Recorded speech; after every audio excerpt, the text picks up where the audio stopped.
Hello and welcome to episode 105 of Question and Answer. I am your host, as usual, Panyo Basa. And you may notice that my background is different this time because we rearranged this office room, which is also the studio.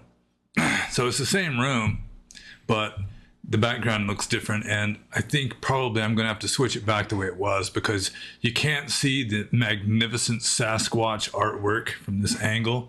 Cannot see my new aquarium, although it's probably just as well at present because it's not really done cycling, and there's like a bacterial bloom going because the nitrogen cycle and the microfauna and all that haven't completely stabilized. So it's kind of cloudy. Although my Otocinclus, I got 3 of them. They're getting fat from all the algae they're eating. But enough about aquariums, or aquaria, if you please. And there's one other thing I would like to mention before I start answering questions, and that is that some of you may have noticed that YouTube has begun systematically deleting some of my my videos. And they give 2 reasons for this. One of them I'm not even going to mention. The other one is to make YouTube safe for its viewers.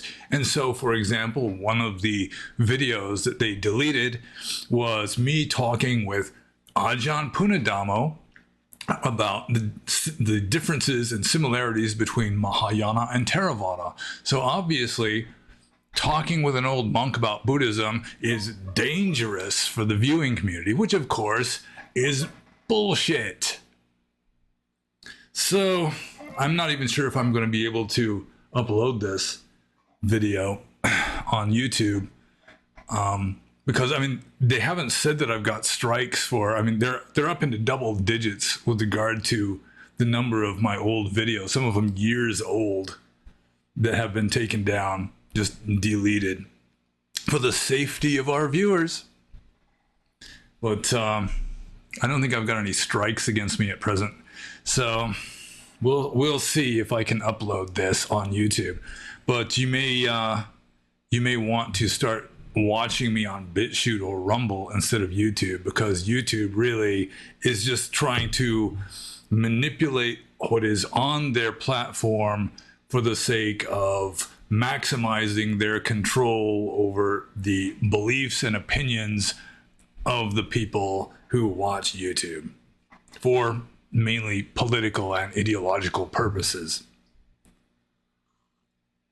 So, with that as a kind of forward or introduction or preamble or preface, I'm going to start answering questions. And the first question is from Throat Warbler Mangrove. And Throat Warbler Mangrove says, Christianity has the concept of false Christs or false messiahs. Is there something similar in Buddhism? And if so, did the Buddha warn about false Buddhas? Well, I think in Christianity, the idea of a false Christ or a false messiah is like an evil, deliberate fraud trying to mislead people on purpose, like in the book of Revelation, for example. I don't recall there being anything quite like that in Buddhism, although the Buddha did warn against like unenlightened, foolish teachers, the blind leading the blind, that kind of thing. And he did say that following certain teachers, like Ajivaka teachers, you could wind up in hell because of just the perniciousness of the wrong view that would instill in you, causing you to perceive just your world in a very perverse way that could lead you downwards. But that's really all I can remember about the idea of like false teachers or just unenlightened teachers maybe trying to pass themselves off as enlightened in Buddhism. And yeah, so it's I don't think it's quite the same as in Christianity. There are going to be a few more Christian questions coming up here, including this next one, also from Throat Warbler Mangrove. What do you think Buddha would think of Christ? Would he think of him as a deluded being just like the rest of us? And when I saw this question, it reminded me of it was a Zen story. I think it might be in Zen Flesh, Zen Bones, of somebody reading an excerpts from like the Sermon of the Mount to a Zen priest who was living in Japan probably, and asked him what he thought of it. And the Zen priest says, this person is not far from enlightenment. So what do I think the Buddha would think of Jesus of Nazareth?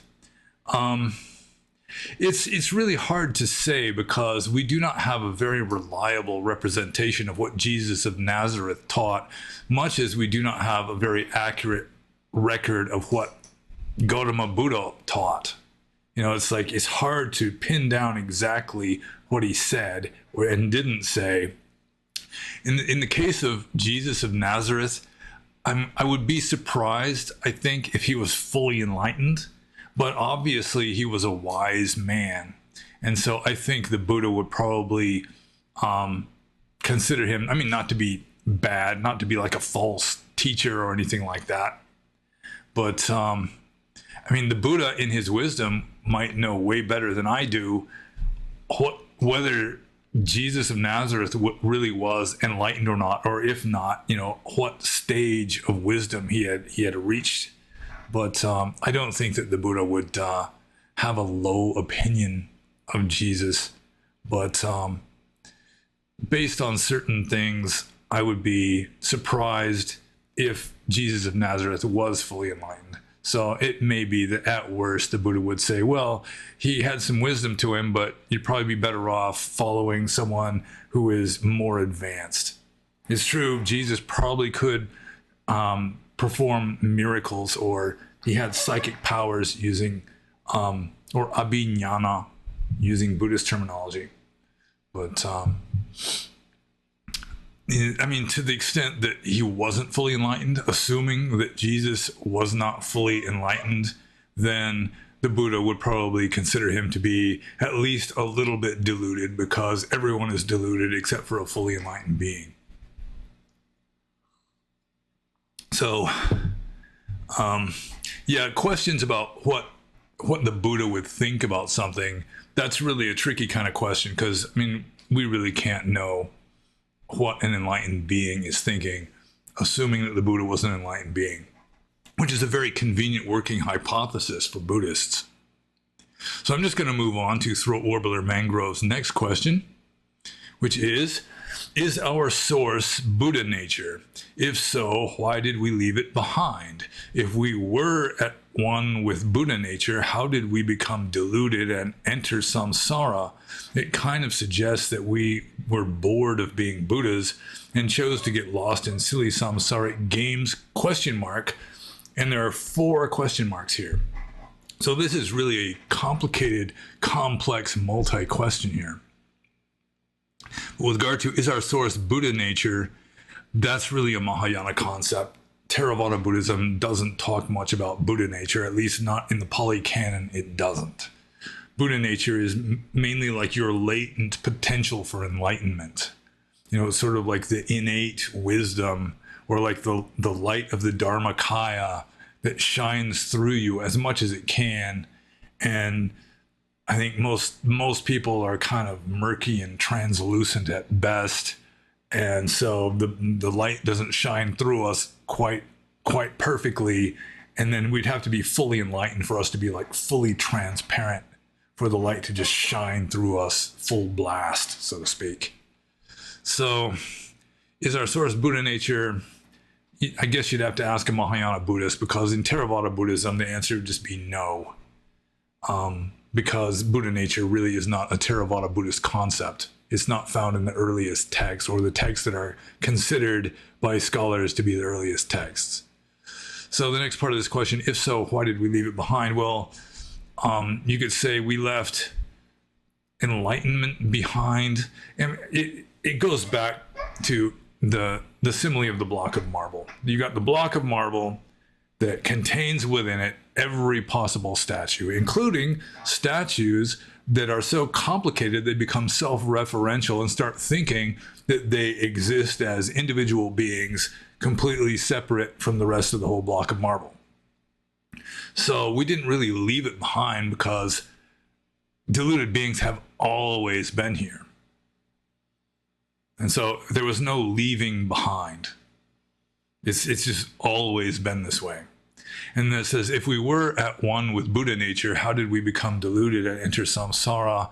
Well, I mean, we are kind of at one with the ultimate, the highest truth, the Dharmakaya, whatever you want to call it.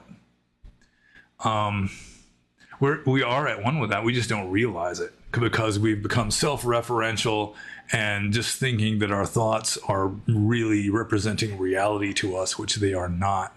And I'll get to that in a subsequent question.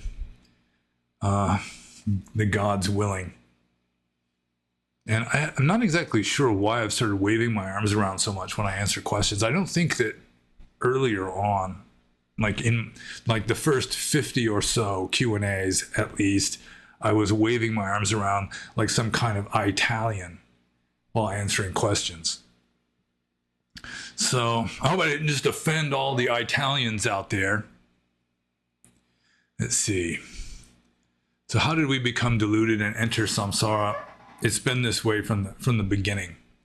It kind of suggests we were bored of being Buddhas and chose to get lost in silly samsaric games. Not exactly. There are a lot of philosophical types who think that, or just Dharma teachers of various sorts, who say that, we started off with the one, with God, with the absolute Brahman, the Tao, whatever. And then the Tao wanted to experience itself through different angles and perspectives and find out what it's like to be an individual being and so forth. And so it divided up into all these parts. And I really don't think so. Some of those teachers may be wiser than me, but still, I just cannot see it that way because it's always been this way. There was no starting off with perfection and then leaving the perfection to wallow through all this stuff and then go back to perfection again. There'd be no purpose to that. I mean, perfection is perfection. There's no need for perfection to get any better by experiencing this or that. God doesn't need to experience anything. God doesn't need people worshiping him. God doesn't need anything. God is already complete, perfect, using theological jargon there. So, I mean, we didn't start off being Buddhas. Even if you say that we started off with just being merged into the absolute, then, I mean, still that wouldn't be Buddhas. It would just sort of, it's just the statue that is the block of stone. The block of stone is the absolute, going with the analogy that within that block of stone, there's always going to be an infinite number of statues, including an infinite number of statues of unenlightened beings. And so those statues, they can try to become enlightened and they may eventually succeed in realizing that they're just a block of stone. That, I mean, the statue is just this imaginary potential virtual form contained within the absolute. But still, the infinite number of statues are always going to be in there. They've always been there. They always will be in there. So I'm just going to move on to the next question. This is from Extremely Rare Bird. An Extremely Rare Bird says, apart from sex and romance, isn't politics Mara's greatest trick? All the conflict and polarization that ensues is so great. Well, I think there's a saying in the polytext that whatever it is that you're attached to, that's the bait that Mara uses to hook you. So whatever your attachment is, I think probably for most people, even something like food would be a bigger attachment than politics. In fact, human beings in general probably have quite a few attachments that are stronger than political attachments, except for a few political fanatics.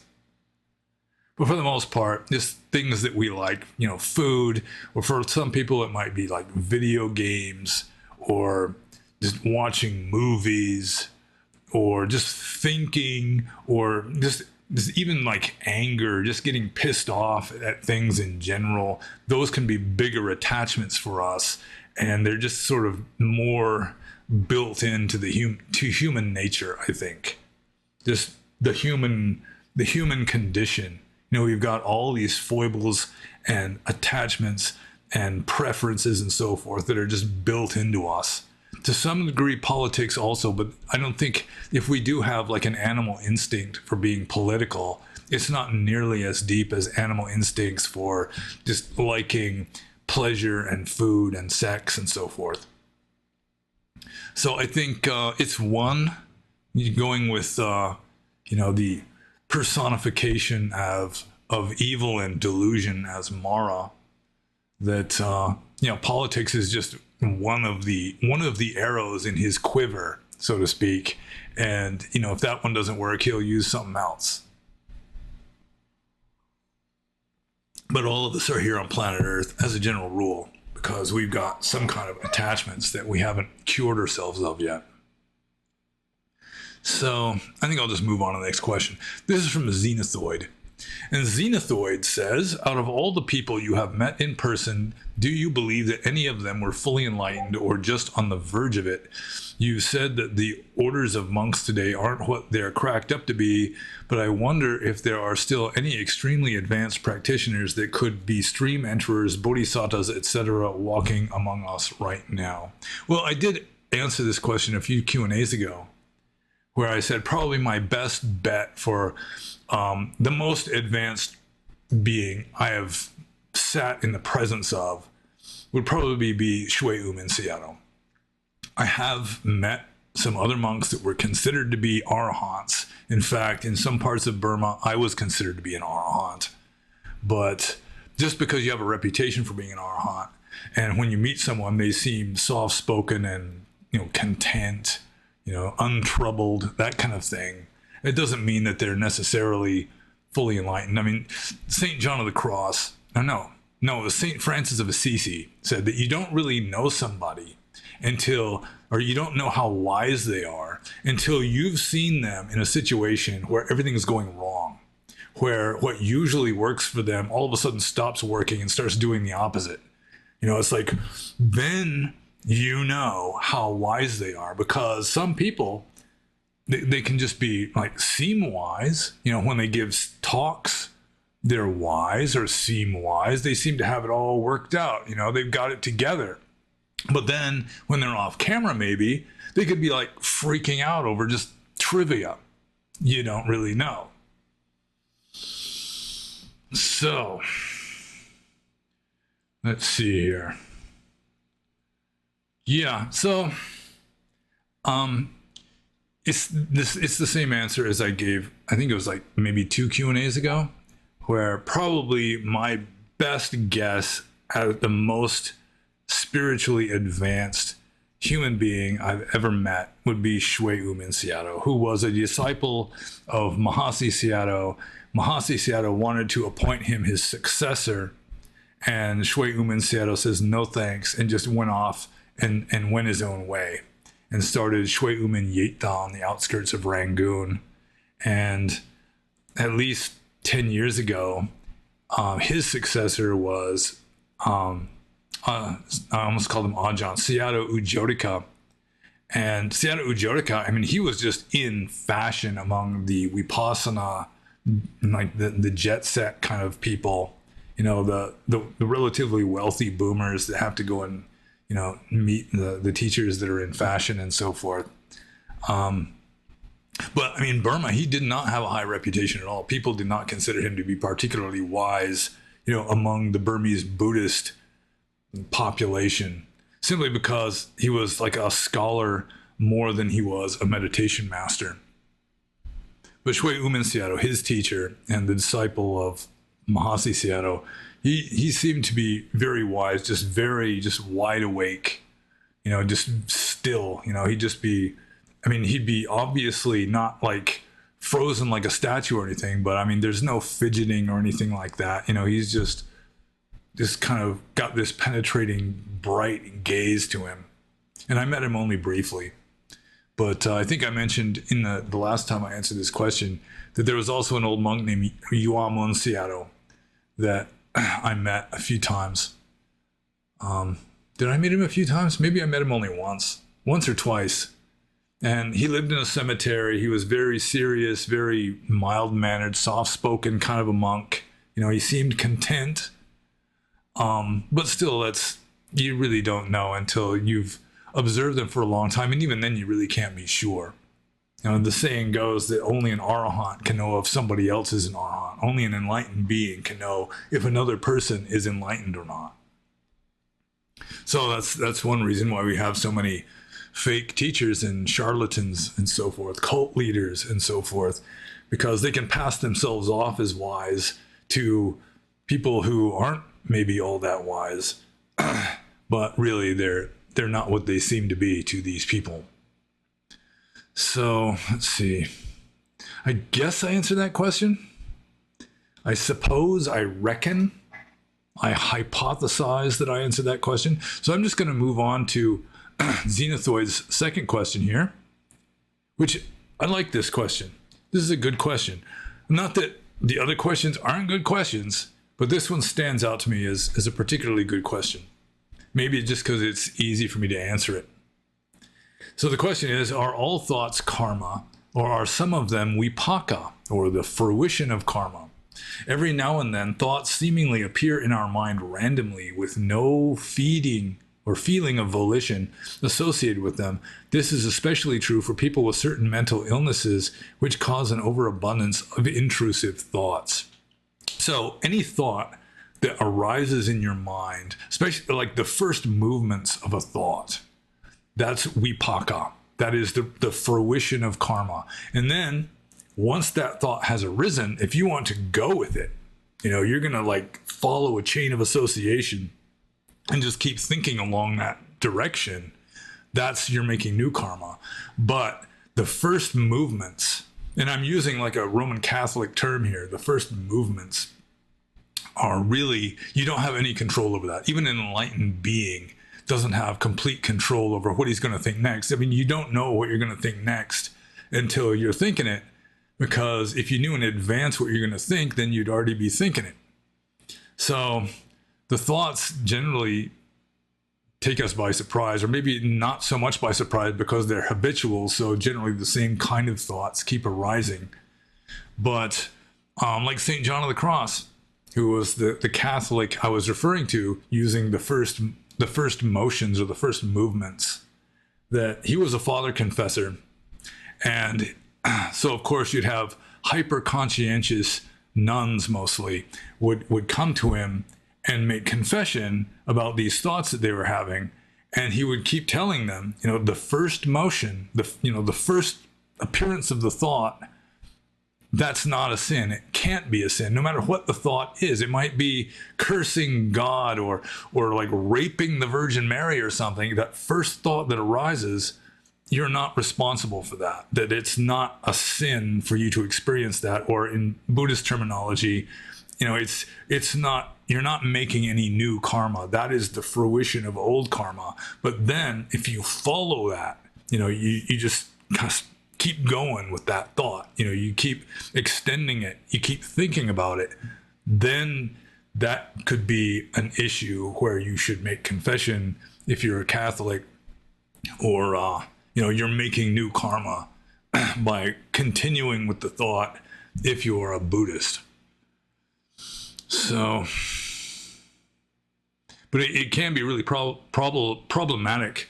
Like somebody who's got OCD, obsessive compulsive disorder, they can just have these obsessive thoughts that keep arising, and it takes some doing to cure them of that, or at least to get them to the point. And this is generally how it works. If somebody's cured of OCD, it's not that they stop having the obsessive thoughts. It's just that they learn to detach from them, to observe them mindfully, assuming that they're using like psychological techniques instead of just drugs to like suppress and deaden the arising of thoughts. That if you're being mindful of it, you just learn to detach. Like I knew one of the world's leading authorities on obsessive compulsive disorder, and he was using a kind of Satipatthana Buddhist meditation to cure his patients of obsessive compulsive disorder. And when they were cured, it didn't mean that they stopped having this urge to wash their hands over and over again, or they stopped having the obsessive thought or whatever it was. It's just that they learned to observe it arise and pass away without acting upon it. They stopped identifying with it. It's not me, it's my OCD. So, I think I answered that one. Yeah. So I'm just going to move on to Xenothoid's third question. And Xenothoid says, in a book by the French monk, I don't know how to pronounce French names, Matthew Ricard. Usually I just mispronounce French words on purpose, just so that I have an excuse for not pronouncing it correctly, because I did it on purpose. Anyways, getting back to this question here, in a book by the French monk Matthew Ricard called Beyond the Self, he gives a description of the unconscious mind's relationship to Buddhism. Could you give your thoughts on this excerpt? And the quote is, quote, "The general public, psychologists and neuroscientists surely have varying views about what the unconscious is. As for psychoanalysis, what it calls the depths of the unconscious are, from a contemplative perspective, the outer layers of clouds formed by mental confusion that temporarily prevent one from experiencing the most fundamental nature of mind. How can there be something unconscious in a state of pure awareness devoid of mental construct? No darkness exists in the middle of the sun. For Buddhism, the deepest, most fundamental aspect of consciousness is this sun-like awareness, not the murky unconscious. Of course, this is all expressed from the first-person perspective, and I am sure that a neuroscientist approaching this issue from the third-person perspective will have a different view of the unconscious." So, I think that for the most part, I mean, I keep saying that there are interpretations, even found within the Pali texts, that nirvana, or the ultimate, the absolute, is just pure formless consciousness, just absolute, pure consciousness. And so that wouldn't really be the subconscious. That would be more along the lines of the superconscious. That's above consciousness, above our mere human thinking ego consciousness. But still, it does seem to me that we do have a subconscious mind, like the subconscious mind that's churning out dreams at night when we're sleeping. Or just the weird, like hysterical behavior where at the surface, you think you're acting for a certain reason, whereas deeper down, you've got other motives that your conscious mind isn't even aware of. Or people who can lie to themselves. I've met people, I used to think that, how could anybody lie to themselves? In order to lie to yourself, you have to know that you're lying. So how can you deceive yourself? But just through interaction with people like this who clearly are deceiving themselves, it's like one layer of your mind is like misinterpreting your own motives, whereas deeper down, your true motives are really running the show. So I'm not exactly sure how that fits in with this question, though. Let's see. There is like a higher consciousness, and I would say that people do have a higher consciousness, which could arguably be called a soul using conventional truth, where it's aware of all of your past lives, for example. There's a book called Seth Speaks. It's either the Seth Material or Seth Speaks. I read both of them.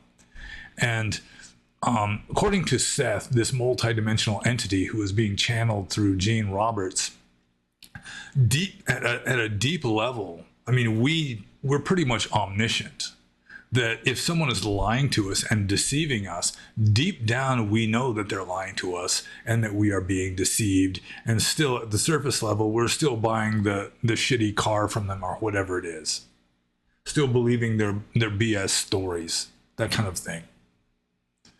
So I really don't think that the existence of like a superconscious, just the pure infinite consciousness that pervades the entire universe, I don't think that really would refute the idea that we do have like this murky subconscious mind too. And I mean, it's like there's different levels of the subconscious mind. I mean, just because we're unaware of it makes it subconscious. So there's like higher levels of consciousness that the thinking superficial ego is unaware of. And then there's like the deeper, murkier kind of stuff, like the dream symbolism and so forth, that also the superficial thinking ego is unaware of. There's just all these different levels of mind. And the thinking ego is just one of these levels. And it thinks that it's who we are. But really, there's all these other levels that are doing their own thing, and the superficial thinking ego is unaware of it for the most part. You might get inkling sometimes. I would say, though, that a fully enlightened being probably has no subconscious mind. Like a fully enlightened being who's just aware through and through of what's going on at the conscious level, subconscious, superconscious, all the consciouses, it's aware of all of that, or the enlightened being would be. That's my guess, that a fully enlightened being has no subconscious mind. There's just no level that this being is unaware of. So I really hope I answered that question, because I'm moving on to the next one anyway. We do have sort of the standard long list of questions. I think it's in excess of 40 questions. So I shouldn't spend too much time chewing on one question when we got to maintain the momentum. We've got to have the flow going. And so this next question is from Fruji. And Fruji is responding to a question in the previous Q&A. Somebody asked me if telling your kid that Santa Claus exists, is that lying to your kid or not? And I said, yeah, it is lying. I mean, if you're saying something deliberately for the sake of deceiving another person, that qualifies as lying. I mean, not all lies are the same. You know, they're not all equal. You can have relatively harmless lies, and then you can have like really awful damn lies. And so telling your kid about Santa Claus, you know, it's a cultural thing mainly. So, you know, telling your kid some cock and bull story about some Anatolian saint from the late Roman Empire who moved to the polar ice cap with beings from Germanic mythology and levitating caribou and all this. I mean, it's obviously a bullshit story that it's just traditional that we feed to children, but still it's still BS. So anyways, Fruji says, wouldn't what Santa does be the perfect example of Dharma, therefore very Buddhist? Well, I'm very sorry to tell Fruji, but Santa Claus doesn't really exist. I'm sorry I had to be the one to tell you, but that's just the way it is. Anyways, wouldn't what Santa does be the perfect example of Dharma? Not exactly, because Santa keeps a list. He knows who's naughty and who's nice, and he mainly gives the presents, the good presents, to the good kids. He gives lumps of coal and things like that to the naughty kids. So that wouldn't be a perfect example of Dharma. Dharma, if it was perfect, would just be undiscriminating. You know, it would just be motivated by just universal goodwill. So Santa is not the perfect Buddhist. Even though he's very jolly and generous and all that, he's extremely generous, although he's probably exploiting his elf workers and all that. So I'm just going to move on to the next question, which is from Siovaksh and Sipad Zidana. And Siovaksh and Sipad Zidana says, do you think Pureland teachings are conducive to enlightenment? Well, there's a few different ways you could look at this. First of all, Pureland teachings include a lot of orthodox Buddhist teachings, you know, just basic, you know, morality. And I don't know to what extent Pureland teachings would teach a lot of like deep meditation, because, you know, they're just saying, just, you know, repeat the name of, you know, Amida Buddha or whatever and get reborn into his pure land. So there is that. But also, I do think that some religions, like Roman Catholicism, can produce enlightened beings, simply because you're going to have people that are wise, they're just ripe for enlightenment, who are just born into 16th century Spain, for example. they're just raised in this religion that really is not a particularly enlightened religion, but still they've got such talent that they can become enlightened to some degree in spite of their religion. That it has enough of encouraging morality and saintliness and this kind of thing, that even though it doesn't even have a concept really of like being a fully enlightened arahant, or at least generally it doesn't, still some people can manage it. So having said that, I do think it's possible that some Pure Land Buddhists have become enlightened, but I do think that Pure Land teachings, they're not a particularly enlightened teaching. Essentially, they're saying, don't strive for enlightenment now. Instead, just keep praying to this essentially mythological Buddha on the off chance that he's not just a mythological Buddha, but he's real. And he really did create this kind of paradise that somehow is not in samsara. And then you can be reborn there, and then you can become enlightened easily. Yeah, I think you'd probably be better off just following what the early teachings told you to do if you were intent on enlightenment. But it is kind of a tricky question, because I do think that some members of some not particularly extremely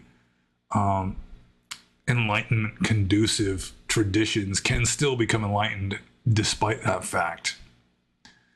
And again, Pure Land does have a lot of traditional, like earlier, more orthodox teachings of Buddhism that might be sufficient in and of themselves to get a person, right to the verge of enlightenment, and maybe even beyond the verge.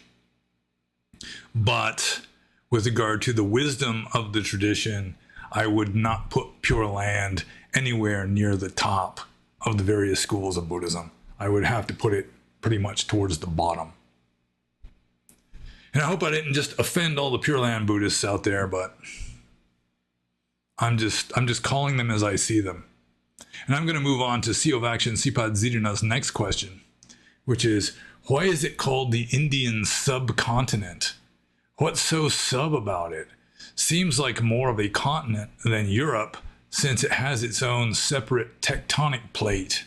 And it is true. That's one reason why the Himalayas are so tall, is because India is moving like 2 inches per year, I think, northward still, which is still pushing up the Himalaya mountains as India keeps moving northwards into like Eurasia. I think it's called a subcontinent because it's getting up into continental sort of size, but it's stuck onto an even bigger continent, which is the Eurasian continent, or you can just say Asia, I guess.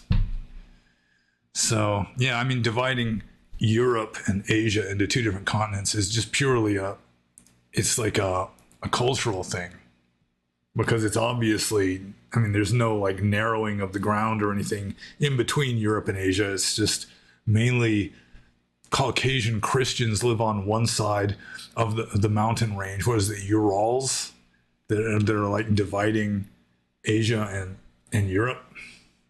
And then it's like, non-Christian Asian people on the other side, or non-Christian, non-white people or something.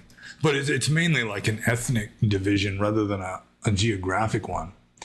But India, yeah, I mean, it's like its own little continent that is just stuck onto the bottom of a bigger continent, so it's called the subcontinent. Seems to me. So I'm just going to move on to Siovaktion Sipad Zidana's third question, which is, I have heard some Hindus claim that Buddhism and all Indian religions are actually just a branch of the Sanatana Dharma, or eternal Dharma, which is a term they made up during the Hindu revivalist movements in the late 1800s to refer to Hinduism. What makes these kinds of people this delusional, trying to lump Buddhism into their own religion? there's tens of millions or hundreds of millions of these people claiming the Buddha was a Hindu or part of Sanatana Dharma, and they perform constant mental gymnastics to try to prove the Buddha was actually just part of their religion. Maybe they are insecure in their own religion and want to be associated with religions that have a better reputation or something, question mark in parentheses. Or maybe they want to control the religious narrative and eventually consume Buddhism up into its fold, another question mark in parentheses. Well, I remember when I was a very junior monk, the monastery where I was ordained, Tongpulu Kabae Monastery, which still exists in California near Santa Cruz, it was essentially ruled by a certain Indian woman. And I was sitting at a retreat where she was speaking. I mean, I wasn't a disciple there. I was sitting up front as a kind of panel discussion participant. And she said the Buddha was a Hindu. And I mean, it's like, well, that's pretty obviously not true. But it seems to me that in order to be a real Hindu, you would have to accept the Vedas as authoritative. I mean, that for me, that's just the cutoff between Hindus and non-Hindus. There are some people saying there's no such thing as a Hindu. It's all just geography or something. Which kind of, I mean, that's obviously false too, because you've got Sikhs and Muslims living in India. I mean, right next door to the Hindus, some of them. So, yeah, I think that really the diagnostic feature of a Hindu would have to be somebody who considers the Vedas, like the four main Vedas, at least the first three, Rig Veda, Yajur Veda, Sama Veda, maybe Atharva Veda might, I mean, maybe some people could be skeptical of that because it was added later. I mean, if you accept them as authoritative, then boom, it's sort of like there was an ancient Indian philosophy which was flourishing in the Buddhist times called Sankhya. And Sankhya kind of split into two halves. There was one half of Sankhya just kind of joined Hinduism and started claiming the Vedas as authoritative, and the other half of the Sankhya school just remained outside of the Vedic fold, so to speak. And so they didn't become absorbed into Hinduism. And so you have theistic Sankhya, which is yoga, and then you've got atheistic Sankhya, which is still Sankhya. And I don't know if Sankhya is still a living tradition. I mean, aside from the theistic Sankhya, which is now called yoga. But yeah, the Buddhism does not accept the Vedas as authoritative. So why do some Hindus insist that the Buddha was a Hindu? Well, it's partly because he was speaking an Indian language, obviously wasn't a Muslim, and he accepts a lot of the same philosophical tenets as Hinduism. In fact, he was borrowing a lot of terminology from Vedic, proto-Hinduism. But he did not consider the Vedas to be authoritative, and so you have to really cast a broad net to include Buddhism into Hinduism. And some Hindus will even consider Christianity to be a branch of Hinduism. I mean, some Hindus just have this idea that any kind of spiritual wisdom is just a kind of Hinduism, like Sanatana Dharma, which means, eternal Dharma. Any kind of real Dharma would have to be a kind of Hinduism. They're just sort of broadening out the definition of Hinduism to include all wisdom. And I mean, they're just very inclusive, I suppose. But to me, I do think that the dividing line between Hindu and non-Hindu is, are the Vedas authoritative? And Buddhism does not consider the Vedas to be authoritative. In fact, in the text, the Buddha forbade monks from doing Atharva stuff. Like the Atharva Veda it consists largely of like magic charms, like spells, that kind of thing.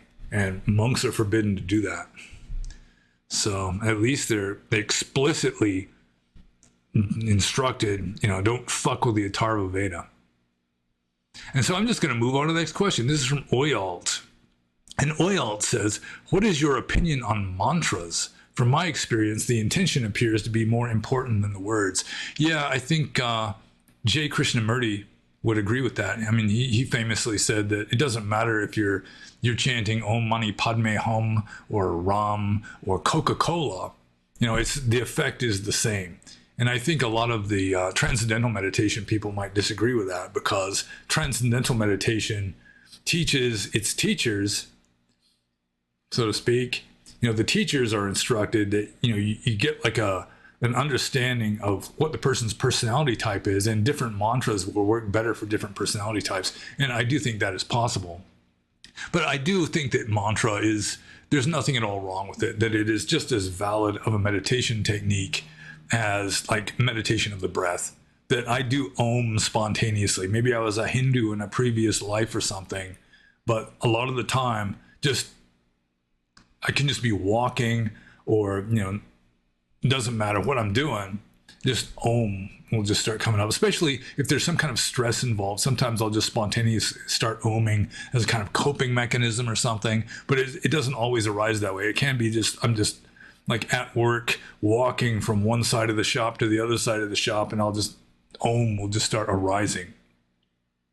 So I did write a blog post. I think it's in one of my books even, just an essay about mantras and their efficacy, you know, how to use them and so forth. So yeah, I do think that mantra, if it's a simple mantra, it can get you into deep meditation, like Om, for example, or Buddho, maybe. I think a lot of Thai monks do Buddho or Butto, as or I guess they would pronounce it Putto, as a primary object in meditation, and it can get you into jhana, I'm pretty sure. Just had to have a sip of my beverage there. For those of you who are not watching, that explains the several seconds of silence just now. So yeah, mantras are fine if it works for you. For some people, it works better than meditation on the breath, partly because to keep the mantra going, it takes effort. You know, you have to keep oming. You know, if your mind wanders away, it may be just a part of your mind wanders away, but a certain part of your mind has to keep oming. You don't have to have any part of your like deliberate attention keeping you breathing, because you're going to be breathing no matter what. You know, it takes a deliberate effort to stop breathing, to hold your breath, but you can be, you know, flat out unconscious, you're still going to be breathing. So one of the advantages of meditating with a mantra is it does help to keep your mind on the subject or the primary object. But again, you shouldn't really be thinking about the meaning of it. That, you know, it's something like Om. It doesn't really mean anything, which is one of the beauties of Om, in my opinion. Because if you're thinking about the meaning, then you're still at the level of just perceptual ideas, and your meditation is not going to get very deep. You have to get past the level of thinking, so don't worry about the actual meaning. Even if you're chanting something or repeating something as a mantra that does have a meaning, and it could be just about anything. You know, it could be, life is a walking shadow, a poor player that struts and frets his hour upon the stage and then is heard no more. It is a tale told by an idiot, full of sound and fury, signifying nothing. That you could just repeat that over and over again as a kind of English mantra for, you know, some English spiritual tradition or something. There's no problem with that. Or, dear God, please have mercy upon me, a sinner. You know, or, I mean, the Lord's Prayer can be a mantra. Like contemplating the 9 virtues of the Buddha can be a mantra. Or gate, paragate, parisamgate, bodhisvaha.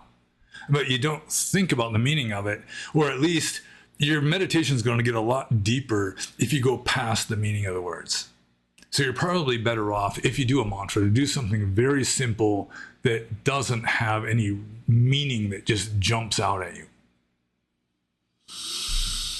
So I'm going to move on to the next question. This is from Stellar Supreme, and I will get back to the question that I just moved on from, though. And I'm pretty sure in one of my books, maybe Buddhist Ethics, Buddhist Practice, it would there's a discussion, like a chapter on mantra and meditation. So now I'm going to move on to Stellar Supreme, formerly known as Liberlam. And Stellar Supreme, formerly known as Liberlam, says, "What do you think of my conspiracy theory that humans are like spiritual cattle, where the human realm is an opportunity to individualize, but where the spiritual quality of most is collective-based and effectively animal karma?" I don't actually believe this, but I like it as a thought experiment. I'm not exactly sure where the conspiracy lies in this, unless it's Greys or something putting our spirits into this realm instead of a different realm or some such. But humans, I mean, actually this question reminded me of something that was said in The Naked Ape by Desmond Morris, one of the first important books I ever read in my life, where he's talking about how humans are at a transitional stage sexually, that our ancestors who lived in the trees like chimpanzees, they were not monogamous at all. Like a chimpanzee will have sex like 20 to 40 times a day, and it's with different chimpanzees. I mean, it's like an orgy going on. But humans, when we came down out of the trees, a human female can have more than one child at a time, one small child at a time. A chimpanzee can only have one kid at a time because she's got to carry that baby through the trees when she's swinging through the trees or whatever it is she's doing through the trees. So humans, after they came down onto the ground, they stopped being primarily arboreal. They started evolving a new mating strategy of monogamy, where a woman needs a man to be devoted to her and to take care of her, especially when she's pregnant or has babies, because then she and the children are very vulnerable. And so we started evolving more towards monogamy, but we haven't fully made the transition yet, and it looks like we never will, because even largely monogamous creatures will still have at least a little bit of messing around. I've heard that even somebody told me, I think it's Theo Vaction, Sipad Zidana actually, informed me that even storks, you know, the traditional monogamous animal, is there's still a little bit of messing around based on DNA studies or something, although this could just be like stork hating scientists cooking their data. But getting back to this question, what do I think of the conspiracy theory that humans are like spiritual cattle, where the human realm is an opportunity to individualize, but where the spiritual quality of most is collective based and effectively animal karma? Yeah, I mean, we're more able to individualize than maybe any other animal. That most animals have no concept of individuality, but we certainly are not good at it. Like, just humans are probably the animal that is best at rationality, that rational thought, but still we're not masters of it by a long shot. And it also, this question also reminds me of the idea that I've had for a very long time, that a human being is like an angel riding on the back of a dog, but it's not just the angel, it's also the dog. So we're the angel and the dog. So it's sort of like, we're like a transitional stage between small g God and animal. I guess the animal should come first, because we're transitioning, I hope, from animal to small g God rather than the other way around. So that's what I think of it. I gave you a few thoughts on that. I'm not exactly, yeah, I mean, Liberlam, or forgive me, Stellar Supreme, formerly known as Liberlam, doesn't actually believe this either. So I guess we can't take it too seriously. So I'm going to move on to the next question. This is from Saint Sword, or Saint's Word. I keep thinking it's Saint Sword though, so maybe it is Saint Sword. Saint Sword says, "What do you think of LSD? It doesn't cause addiction or craving. If anything, it reduces it. There's reports of LSD usage drastically curbing addictions to opiates, for instance, and it doesn't cause heedlessness despite the propaganda against it. There's debates in some Western Buddhist communities about whether LSD breaks the fifth precept."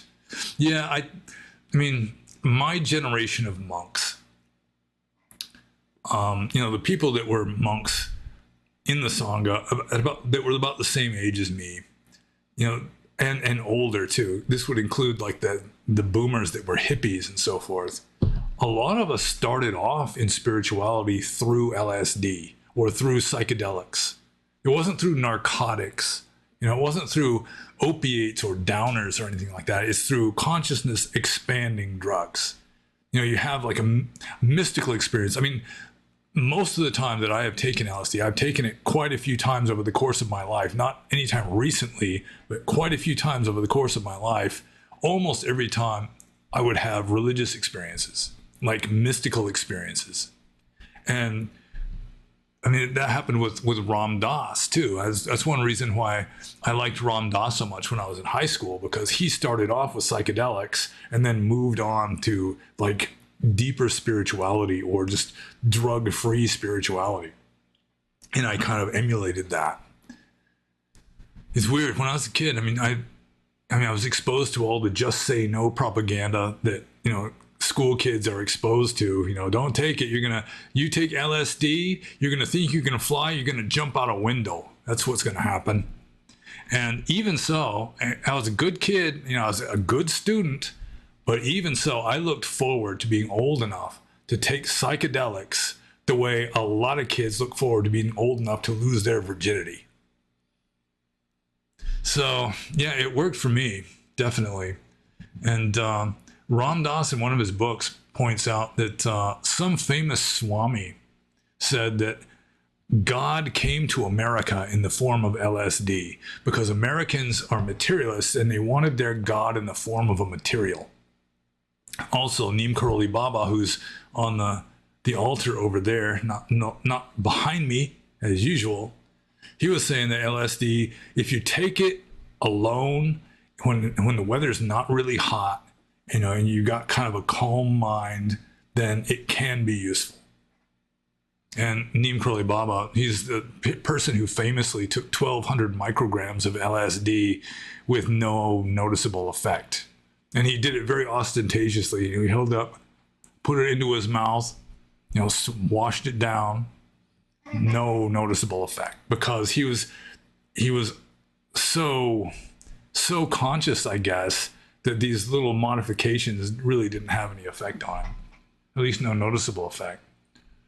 So getting back to Saint Ward's question, what do you think of LSD?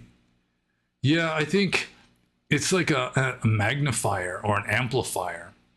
So, if you take it in the wrong place at the wrong time with people you don't trust, or you've got a troubled mind when you take it, it can just magnify that and get it worse. And then you can really freak out, have a bad trip or something. But you take it like in a forest or something, at the beach, not when you're having to interact with lots of other people, maybe just a few people that maybe are tripping also, or that at least know that you're tripping, then it can be spiritually conducive. At the very least, LSD, it allows you to triangulate. If you have like an expanded state of consciousness, then it can give you this deep insight that this expanded state of consciousness that you're experiencing is actually closer to reality than the stuff that you're wallowing in most of the time in your ordinary waking state. And it sort of gives you a frame of reference. It helps you to understand that the ordinary normie mentality is delusional. And then also it can inspire you to try to cultivate the same or similar states of expanded consciousness, preferably without the hallucinations, without the chemicals. And then you take up meditation, for example. So, like I said, most of the monks of my generation started off with psychedelics, or it seems that most of them did. So it's not all bad. And I have read, there was this hermit from Texas that lived in a big hollow tree in Burma, that he was getting literature. A friend of his was sending him literature from a group of doctors, medical doctors, who are trying to get LSD legalized because it did have powerful therapeutic effects.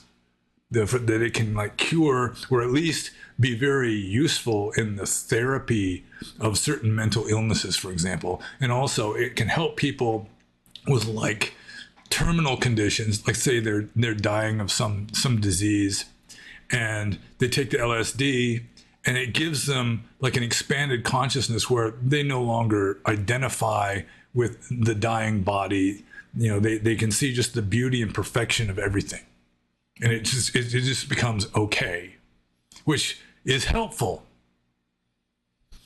There's one, it's too long of a story for me to tell right here, but there is one story that was included in this literature that I was looking at, and about how this one guy, he was a total, I mean, most psychiatrists and psychologists had just given up on this guy. And it was one therapeutic acid trip that he took back before it became illegal. Just boom, it just knocked him right out of the rut. But it's too long of a story, so I won't tell it here, because I got to move on. See, I do not think LSD breaks the fifth precept, unless you take it just for recreational purposes. I mean, if you're just doing it to party, then yeah, that could break the fifth precept. But if you're taking it for legitimate spiritual reasons, which is very plausible, then I think it might be illegal, but I do not think it is immoral. And so I'm going to move on to the next question, which is from Twin Wasabi. And Twin Wasabi says, would you ever take a pilgrimage to the Buddha's birthplace in Lumbini? And I did do a pilgrimage of most of the main Buddhist sites in India. It was when I first came to Asia. I was with my teacher, Venerable Pakoku Sayadaw, also known as, let's see, Tongpulu Chaltsin Doya Sayadaw, and a small retinue of other monks and lay people. We all went to India before going to Burma. And he did not want to go to Lumbini because he had problems with his visa previously crossing the border from India into Nepal. And so we went to pretty much all the other places except for Lumbini. But I was willing. I mean, I was kind of a little disappointed that we didn't go to Lumbini also, because we went to all the other ones. So yeah, I was willing. I was willing to go to Lumbini. It just didn't happen in my case. So yeah, I'm not opposed to the idea of going to Lumbini. Let's see, would you ever take a pilgrimage to the Buddha's birthplace of Lumbini? I'm not sure why Twin Wasabi singles out Lumbini. Maybe he knows that that's the one place of the main pilgrimage sites, Buddhist pilgrimage sites, that I've never gone to. Yeah, but it wasn't my choice not to go there. It was the choice of my Sayadaw. So I'm just going to move on to the next question, which is from GameFap. And GameFap says, what's the most undharmic thing you ever did as a monk? And I suppose it would be committing Sangha Disesa offenses with a female. Yeah, that would have to be it. I mean, it's kind of a judgment case, though. I mean, some people would who are aware of everything I've ever done in my life, you know, all of those people that are aware of everything I ever did, that they might single out different things. So, I mean, it could be just, I mean, some people just think that being sensual, liking, you know, being heterosexual still as a celibate monk, that, you know, that's, you know, it's like sex is pretty much just dropped between the cracks of morality from a lot of people, and especially people who kind of vote leftwards.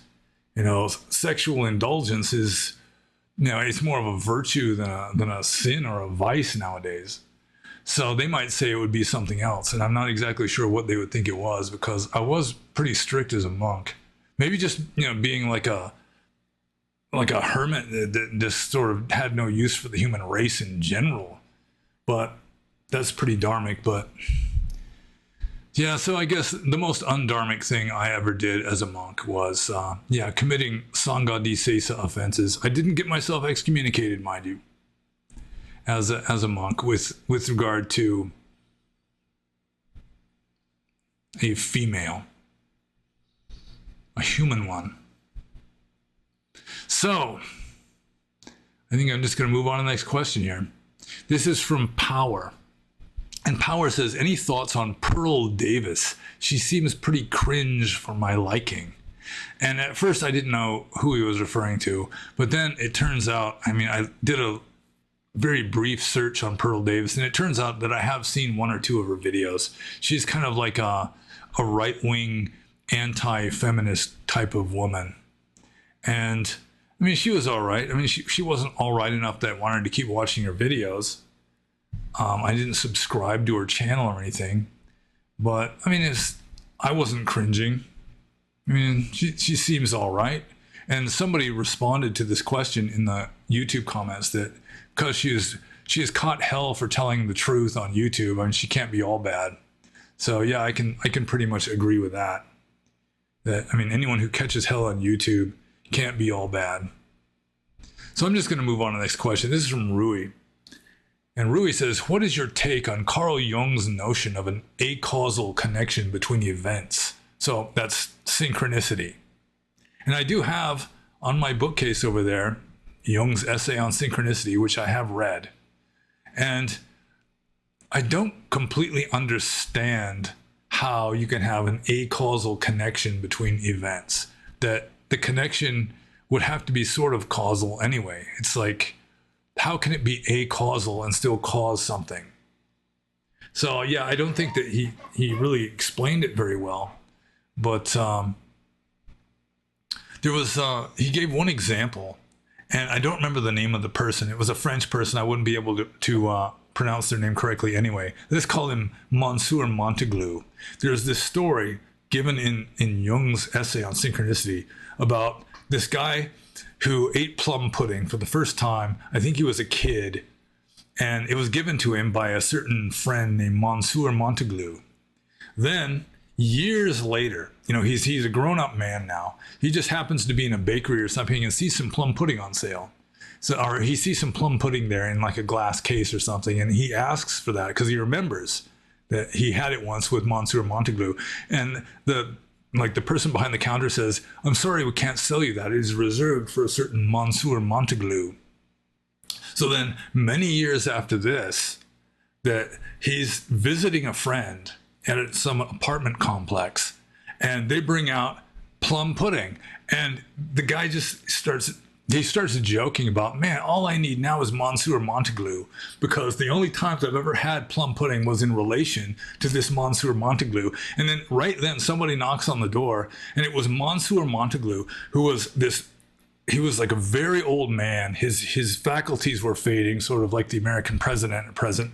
And he knocked on the wrong door, thinking it was some other door. And it was the same Monsieur Montaglou. All three times this guy ate plum pudding, Monsieur Montaglou was involved, although I'm mispronouncing his name.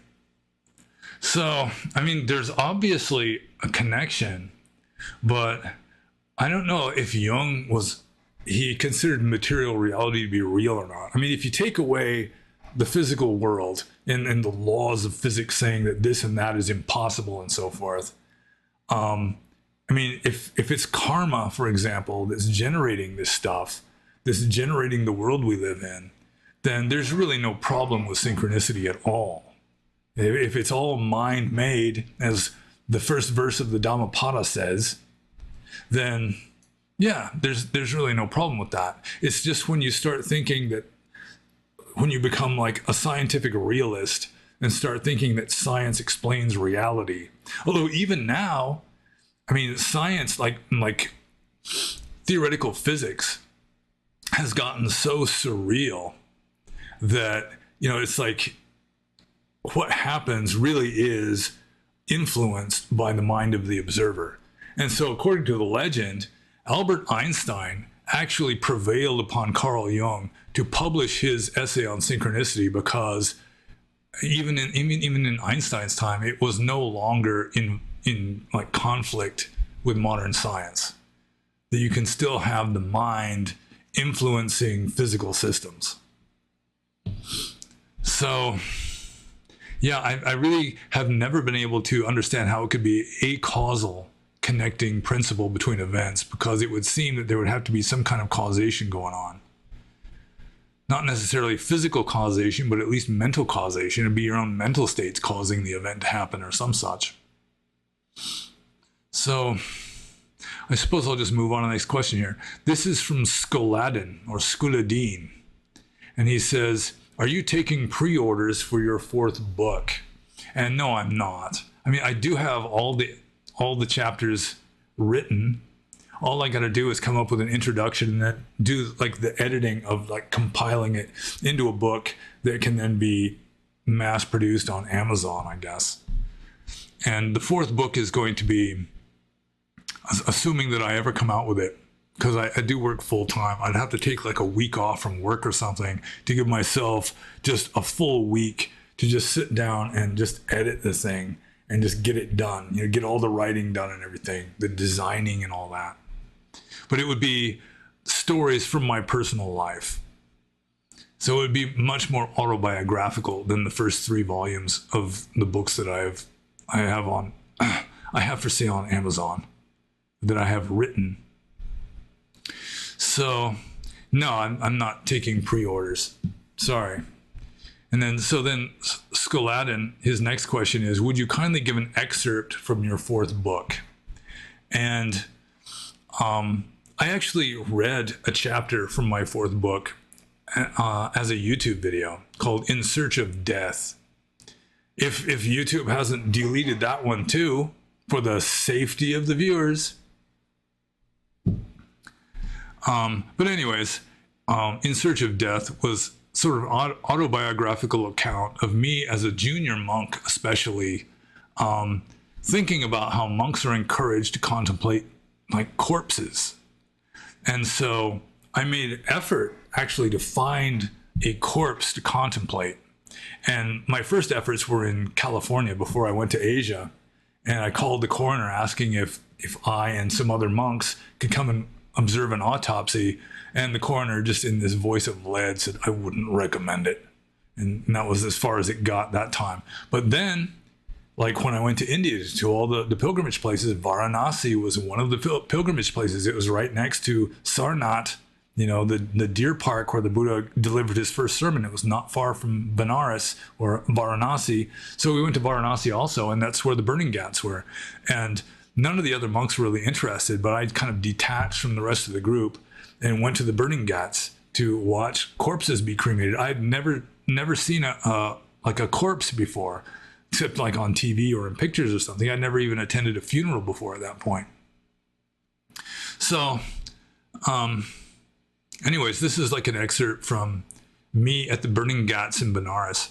I'm not going to give a really long one. It's just like one paragraph. And it is as follows, quote, I remember while watching, the corpse burners' children were running among the fires and corpses, playing and laughing. People can get used to anything.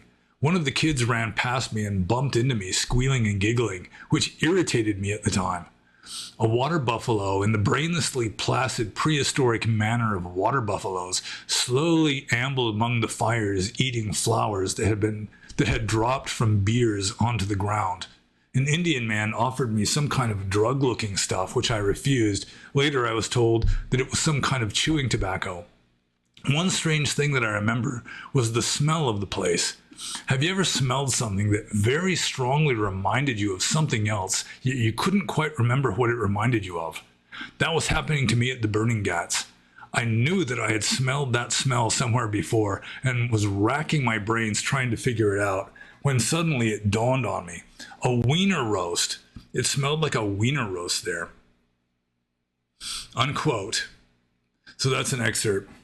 And I'm going to move on to the next question. This is from Romeo. And this is kind of an interesting question that has not been asked before. Romeo says, I am a 50-year-old mental health counselor and was recently freaked out by a conversation I had with one of my clients.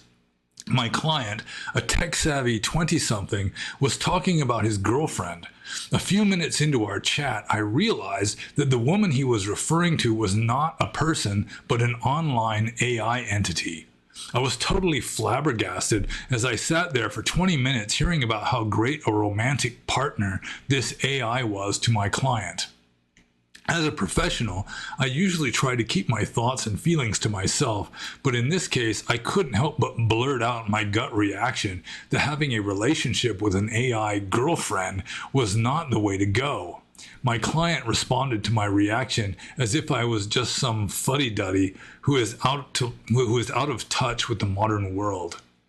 There was a movie around 10 years ago called Her, where the main character, played by Joaquin Phoenix, falls in love with an AI voiced by Scarlett Johansson.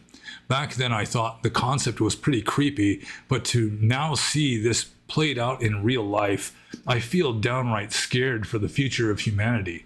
I mean, AI taking our jobs is one thing, but having it replace each other in terms of relationships, totally dystopian. What do you think of my negative reaction to my client's AI romance? Is he right in thinking that I am just a Gen X stick in the mud for it to bother me so much? Well, I never watched the movie Her, but I have watched science fiction movies. I think it was like the sequel to Blade Runner had this guy who had a virtual mate. I don't know if she was like a robot or if it was just like a holograph that was there just to talk to him. I don't know if he was able to actually have sex with this woman. Or there's also a movie I saw called what was it called? It was a movie about essentially robots with AI, and there was this female robot who was just playing this guy. I mean, she was sort of trapped in this laboratory type environment, and she was just playing him to get him to fall in love with her so that he would let her free. And then as soon as he let her free, I mean, she was just boom, gone, you know. She was out of there and left him just completely screwed over. Can't remember what it's called though. Ex Machina, I think it was called. So yeah, I mean, in science fiction, this has been a theme for quite a while of having like virtual girlfriends. And to some degree, it's been around for a long time in other forms, just like guys falling in love with webcam girls, or you know, the chat women on the phone, the sex phone hotlines and stuff, or even strippers or prostitutes to some degree. I mean, it's just like a misplaced, like a mating urge that, you know, you just sort of apply it to the wrong thing. I mean, that's kind of how pornography works too. Sexual stimulation, sort of just seeing images that, you know, it's sort of like short circuits our animal instincts. So let's see here. Yeah, in a way, it's kind of heading towards transhumanism, isn't it? Where, I mean, we might just get our personality downloaded into a computer, and then we'll be living in a virtual world, although the world we're living in already is pretty much virtual as it is. So I think that sort of the gut reaction that Romeo here had was a gut reaction to something just unnatural. That this guy was essentially having a romantic relationship with something that was not a human female. You know, sort of like somebody having a romantic relationship with a sheep.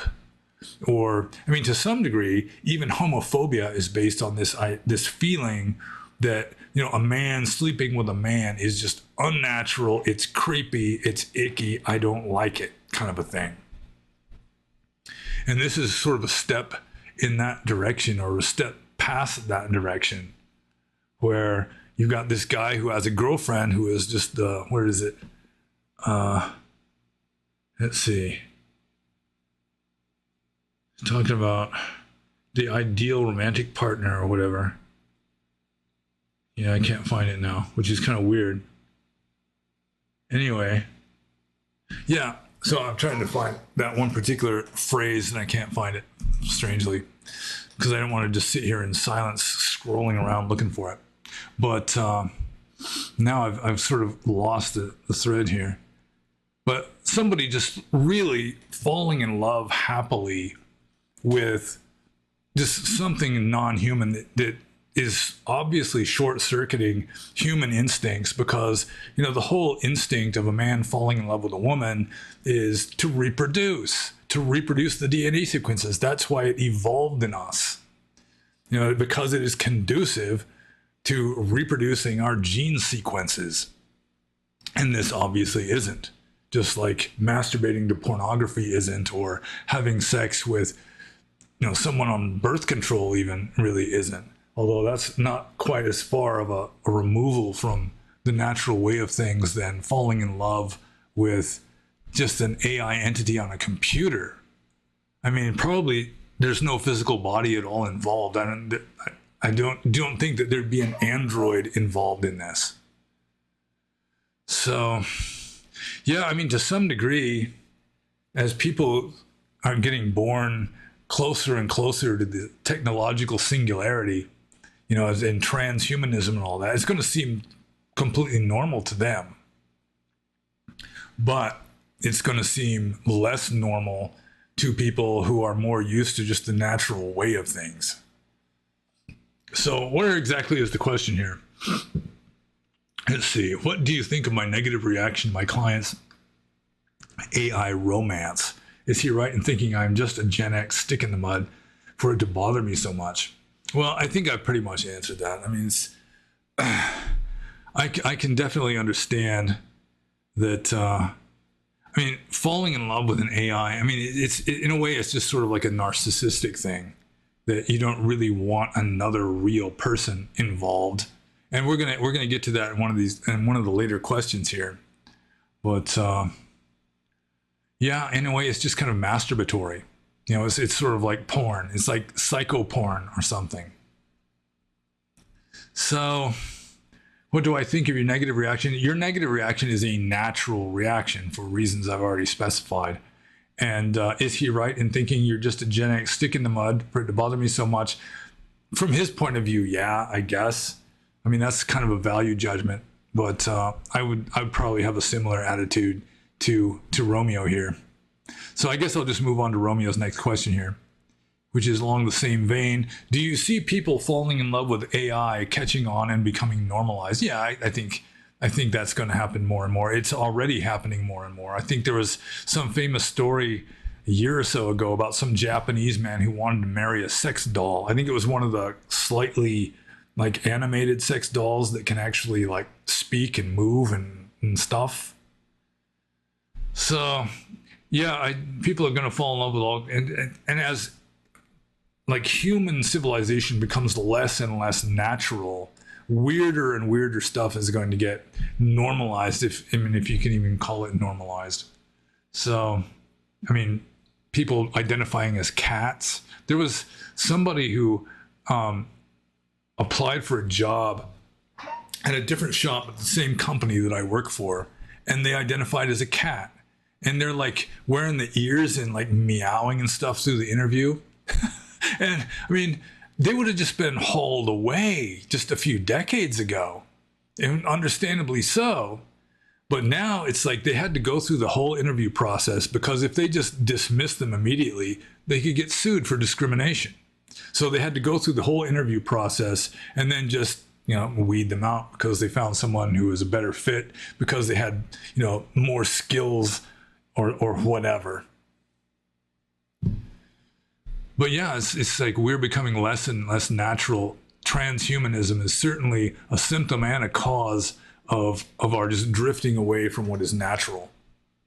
And one thing that is natural is like families, people having kids. That's natural.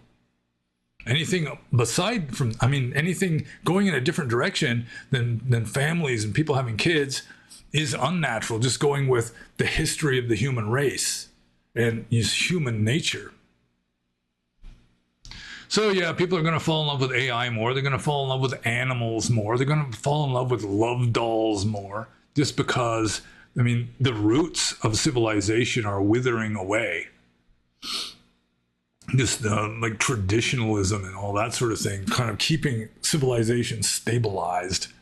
It's all just falling apart. The center will not hold. So I'm just going to move on to Romeo's third question here. If so, what does this mean for the future of humanity? And in parentheses, he's got birth rate, quality of life, etc. Well, I read a science fiction story, by someone whose last name is Bear. And it was definitely just well into the transhumanist world, where you could essentially design your own body. That some people will just be like a sphere. You know, it was just beyond human body. There were some people that were just like Amish. You know, they had like the reputation of being Amish, where they just stubbornly insisted upon having their biological, natural human body. But it was like most of the human race, you know, they were just all over the place, just all these different shapes and everything.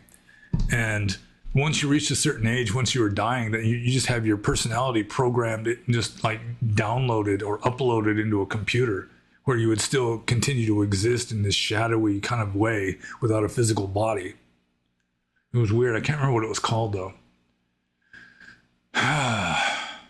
So what does this mean for the future of humanity?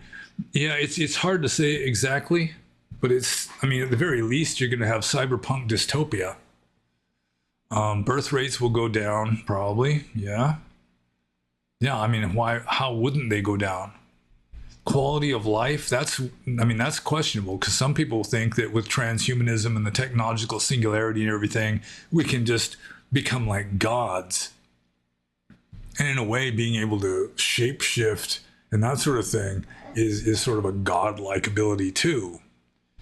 But I don't think that the average human has the wisdom to really cope with it. And I do think that it's just going to result in a kind of crash of civilization. Every other civilization in the past has eventually crashed. Ours is going to crash too, largely through decadence. You know, just the loss of traditionalism that keeps everything stabilized and strong. Instead, you're going to have just messed up people identifying with cats, falling in love with computer programs, all this kind of stuff, and it's just going to destabilize society. It's not going to be able to hold up under its own weight anymore. And then some other civilization, probably more barbaric, but also more traditionalist, is just going to move in and take over. So, I mean, that's just my 2 cents worth, my little prophecy there. So, yeah, I guess I've said enough on that. So I'm just going to move on to the next question. This is from Joe Doe. And Joe Doe says, is it okay for lay people to chant or recite texts? The Metta Sutta in particular. Well, yeah, the Metta Sutta is about the only chant, the only parita that I could still probably recite. I don't recite it very often, but every once in a while. But I don't see why not. What would be wrong with a layperson chanting or reciting texts? It happens all the time in Burma. Lay people, I mean, they've memorized. I mean, the Metta Sutta is pretty elementary. You know, they might know all the paritas. They might sit there chanting Patana, like Abhidhamma texts. They might have memorized by heart the Dhammacakkappavattana Sutta. Just chanting they're really into it. Asian people, they're much more into chanting than Western people, because they just don't get bored with just reciting the same thing, you know, on a daily basis. You know, like they might chant the same thing for an hour every day. And it just gets tedious for a lot of Western people, but for some reason the Burmese mind is really into that. They like that. So just as an aside, this reminded me of that same Texan hermit that lived in a big hollow banyan tree in Burma. He said one time he got stung by one of the big centipedes, the big orange centipedes. You know, I mean, they get like over a foot long, big around as your finger at least. And if you get bitten by one, it just causes excruciating agony. And he was saying that he couldn't meditate, he couldn't sleep. Pretty much the only thing he could still do after being bitten by one of these centipedes was to chant. So, I mean, it was sort of like his meditation. In a way, chanting can be a kind of sort of elementary level meditation. You know, it keeps your mind focused on something wholesome and you're not all over the place. So in a way, it's sort of like a elementary meditation. And it depends whether or not you should even pay attention to what the words mean. I mean, if you're not doing it just as a kind of a long mantra, then it might actually be helpful to you if you're chanting the Metta Sutta to actually understand the meaning of what it is that you're chanting. Because then you're kind of contemplating Dhamma at the same time. And the Metta Sutta is it's a very nice sutta. The meaning of it is deep and good. Very wholesome. So yeah, it's definitely okay. So I'm going to move on to the next question. This is from David. And David says, how can someone who has reached enlightenment and therefore had a direct realization of the nature of reality then go on to make statements that are factually incorrect, scientific, medical, geographical, cosmological, etc.? In my opinion, if you have direct realization of the nature of reality, you shouldn't make scientific mistakes. You should know more than the scientist. If you have unlimited sight, how could you make geographically incorrect statements? What then is enlightenment if it is not to know factual truths and be free from errors? Well, I lament about this pretty regularly. And I think some of you who have listened to my Q&A videos, may understand where I'm going to be going with this. And that is that scientific realism is not reality. That someone who is fully enlightened, they know the Kantian thing in itself. And science, as Kant pointed out very laboriously, science can never get one iota closer to the thing in itself. Science can never come anywhere near ultimate reality. That to assume that this world is reality is delusional. So, why would an enlightened being know, know all the details about a delusional reality? Really what matters for an enlightened being is for him to know ultimate reality. And all these details that are generated by delusion, they're just irrelevant. So an enlightened being, he may know ultimate reality. He may know the Kantian thing in itself. But the Kantian thing as it seems, which is what almost everybody's stuck in, it's not ultimately real, and it's largely irrelevant to becoming enlightened. So, as a general rule, enlightened beings will just, at the superficial level, they're going to be creations of their culture. They're going to be culturally conditioned to some degree. That's just unavoidable. So, yeah, scientific, this is another case of people. I don't know if David here is a Buddhist, and I'm not trying to pick on him. But, people in the West just assume scientific realism is reality. And then if they do become Buddhist, they try to fit that into the context of scientific realism as just a superficial, an app that gets added to scientific realism. They kind of superimpose it somewhere where it can fit in. Might dismiss a lot of the important aspects of Dharma just because it's not scientific. So, yeah, all right, the question here, how can someone who has reached enlightenment and therefore had a direct realization of the nature of reality then go on to make statements that are factually incorrect? Because they had a realization into the nature of reality, ultimate reality, not delusional samsara, or what the Hindus called Maya, illusion. There are an infinite number of virtual realities contained within the block of marble, so to speak. An infinite number of delusion-generated virtual realities. And is an enlightened being going to be a master of all of those, which are all kind of interconnected and sort of merging into each other and blending? You've got a conscious mind that's sort of going through these different possibilities. Somebody else is going through a different number of possibilities. They might agree enough that they're able to interact, but they're not living in exactly the same world. So, and then of course you've got the whole other issue of different kinds of enlightened beings. You've got the fully enlightened Buddha who's supposedly omniscient and can know whatever he wants to know. It doesn't mean that he's going to know how many hairs I have on my head, or he doesn't necessarily mean that he's going to know what the cube root of 56 is, or like how to speak fluent Swahili. I mean, it doesn't necessarily mean that. I mean, he could if he really wanted to know that, if he directed his mind towards it, but why would he bother? What would be the point? Then you've got like fully enlightened beings that have psychic powers, supposedly, although some of these psychic powers can't be explained by science. And so, I mean, they would have a certain level of like clairvoyance and so forth. But then you've got like the dry visioned arahants, an arahant who has no psychic powers other than just the one psychic power of knowing that he's enlightened. Well, he's not going to necessarily be omniscient. To be enlightened is not the same as being omniscient. I mean, especially within like the samsaric context, where samsara is not ultimately real. Why would you be, if you've penetrated to a direct realization of the nature of reality, why would that make you an expert on unreality? Like to know all the details of a particular unreality.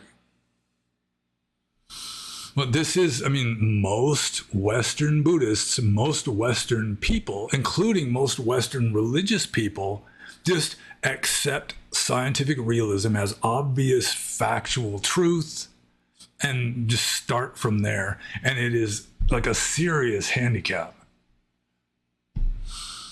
So I'm just going to move on to the next question. This is from Outer Haven. And Outer Haven says, why are you so reluctant to comment on Burmese politics and social issues, but you have no problem giving your opinion on American politics? I think you spent enough time in Burma that your opinion matters. Well, for starters, I never really thought that I was so reluctant to comment on Burmese politics and social issues. I mean, when have I been reluctant? I mean, people just don't ask about it much, so I don't answer about it much. In the past, when people have asked me about Burmese politics, I have answered as thoroughly and completely as I generally do with regard to other kinds of questions. So, I mean, if I don't comment on Burmese politics much, it's mainly because nobody's asking me about Burmese politics much or social issues. But another thing is, first of all, I haven't lived in Burma since around 2018. So I really haven't been keeping up on the news in Burma. I mean, I know about the military coup and that sort of thing. But even when I lived in Burma, I was a monk living in a forest most of the time. And a lot of time, I didn't even know who the dictator was. It's like somebody talks about, you know, President so-and-so. And I thought, what, wasn't Than Shui the president? You know, so he got deposed a year ago. So, I mean, I was like a cave-dwelling recluse even when I was living in Burma. And so I really wasn't keeping up on the news. I mean, in America, the news is in your face. It's just hard to avoid the news sometimes, especially with regard to politics and social issues. So, yeah, I guess that would answer the question, seems to me. I mean, I'm not really reluctant to comment on Burmese politics. I mean, sometimes I can if people are interested. I remember when I was in Burma, living in a cave somewhere, reading The Gulag Archipelago by Solzhenitsyn. You know, it's about like the KGB and its predecessors, and just like under Stalin, just like the military police or the secret police arrested like 1/4 of the population of Leningrad over the course of many years, just because they had quotas. You know, you have to go out and arrest 12 people.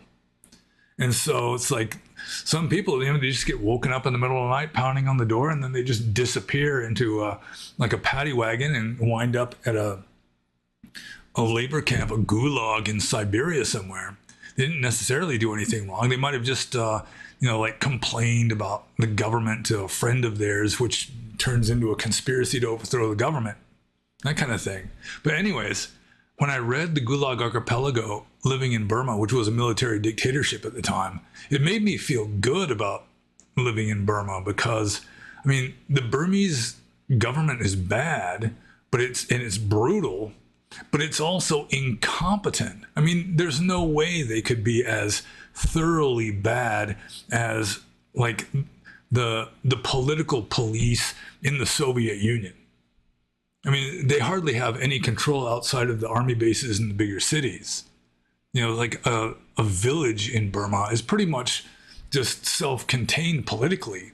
It may be that the village headman is appointed by some higher up, but I mean, he just does what he does, and no, I mean, there's hardly any law enforcement unless you're criticizing the government. Then they're on you like white on rice.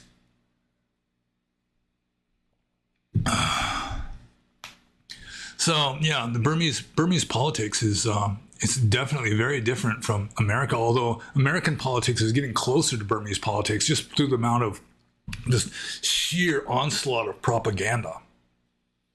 I'm not exactly sure when American media, like the mass media, just became a propaganda machine for the establishment. But that's pretty much what it is now, with few exceptions.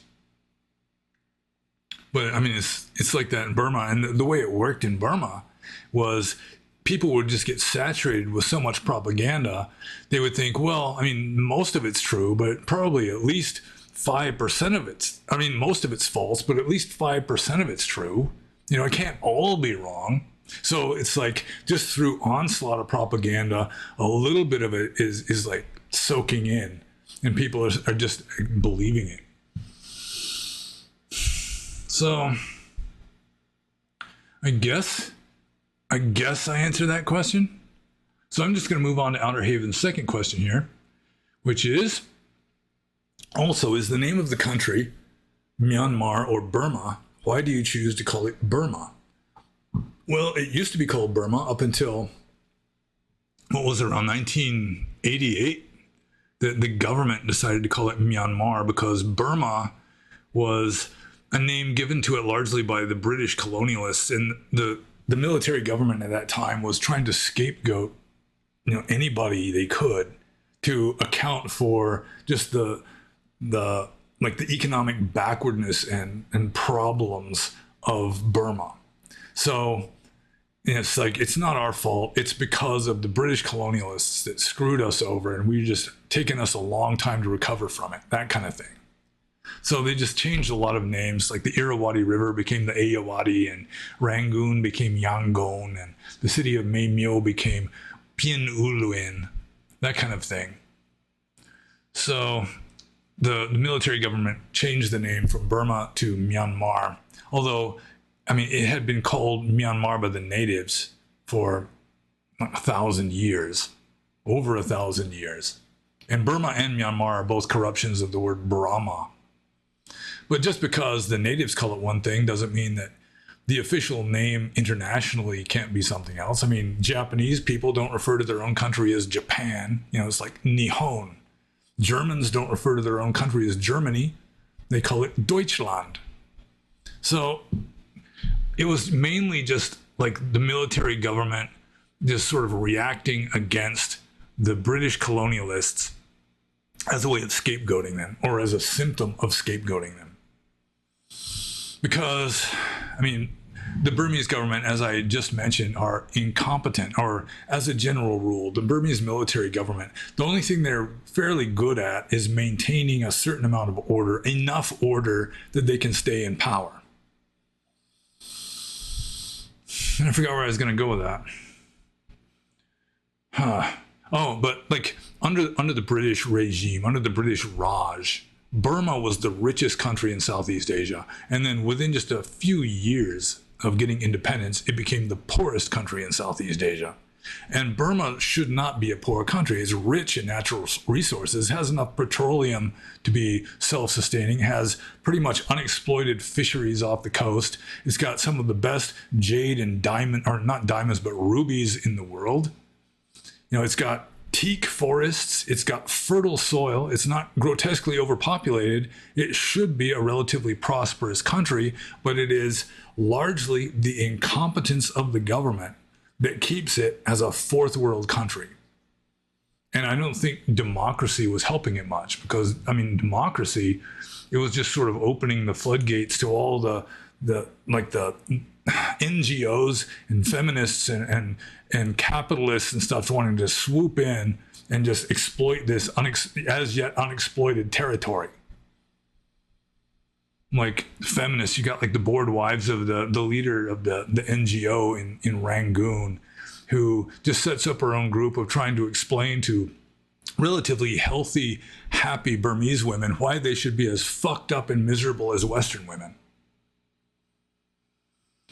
So anyways, getting back to calling the country Myanmar or Burma, I do think that the democracy movement continued to call it Burma just as a kind of reaction against the military government just decreeing that the name's going to be changed to Myanmar. And the whole name Myanmar is just kind of, it always kind of bugged me because there shouldn't be an R at the end. It's pronounced Myanmar, but they just put an R at the end to like signify that it's a long A, Myanmar. Because like in a British accent, you don't pronounce an R at the end of a word anyway. Like a car is pronounced car. So it's supposed to be Myanmar, but they put an R at the end, which is just dumb, in my opinion. So I call it Burma just because that's the traditional name for it. It just sounds like a prettier name. It's just, I just like the name Burma better. So I just continue to call it that. And I used to say, I mean, if they kick me out for calling it Burma, I'll just move to Siam or Ceylon. So I'm just moving on to the next question here. This is from Pyramid. And Pyramid says, is Theravada to Buddhism what Catholicism is to Christianity? I'm just checking to see if we're recording. Yeah, we're recording, all right. I always have to do that at least once, usually well over an hour after I've started recording. I'll just check to make sure that it really is recording. Anyways, Pyramid says, is Theravada to Buddhism what Catholicism is to Christianity? Or would you say orthodoxy is a more appropriate analogy? Would the Mahayānas be the Protestant equivalent? Well, let's just call that two questions here. I mean, technically it's three. There's three question marks, but let's just call it two. Just humor me, and we'll call it two. So is Theravada to Buddhism what Catholicism is to Christianity? Or would you say orthodoxy is a more appropriate analogy? Yeah, I think that probably, I mean, if you want to go with analogies, Theravada is to Buddhism what like Greek orthodoxy is to Christianity. Or maybe even like something older than Greek orthodoxy, you know, like some weird Syrian or Ethiopian church or something. But yeah, we could say orthodoxy probably comes closer to Catholicism. I mean, there's way less homosexuality in the clergy in Theravada. I think Greek Orthodoxy and Roman Catholicism are both pretty much equally monastic. You know, they both have monastic orders and so forth. I do think Orthodoxy probably comes closer to the original teachings than Catholicism does. So yeah, let's go with Orthodoxy. And then the next question here is, would the Mahayānas be the Protestant equivalent? And yeah, pretty much, although we've got Protestant Theravada now too, especially in the West. But it is, I mean, you don't want to push analogies too far because analogies will always break down in the long run. For example, you could say that Buddhaghosa is like the Paul of Tarsus of Buddhism or of Theravada Buddhism. And I used to think that way. But then you think, well, no, actually, the Paul of Tarsus of Theravada Buddhism would be Moggaliputta-Tissa, who most people have never heard of. But he was like the chairman of the Third Council, who really just established Theravada along Theravadan lines with a Theravadan Abhidhamma Pitaka, and you know the Sarvastivadins got purged from the Sangha and just kind of moved off into northwestern India, and so, but I mean you don't want to really just insist, you know, that Moggaliputta-Tissa is the Paul of Tarsus of Buddhism. because, I mean, you just don't, pushing analogies, you know, it's just sort of an artificial superimposition of two similar things. And there's not going to be any kind of perfect match. I mean, that's the way human language works, really. We think through analogy, you know, use a word that sort of is analogous to some other thing that the word refers to, and it's not a close match at all, but our mind is all messed up because we're just confusing words with what they represent. So I'm just going to move on to Drunk Druck here. And Drunk Druck surprised me this time, because I think the question he asked most recently before this was, should he down a bottle of 175 proof whiskey belonging to somebody else? So then you think, well, Drunk Druck is kind of a wise guy, isn't he? But then he just, out of left field, he asked like this serious question here.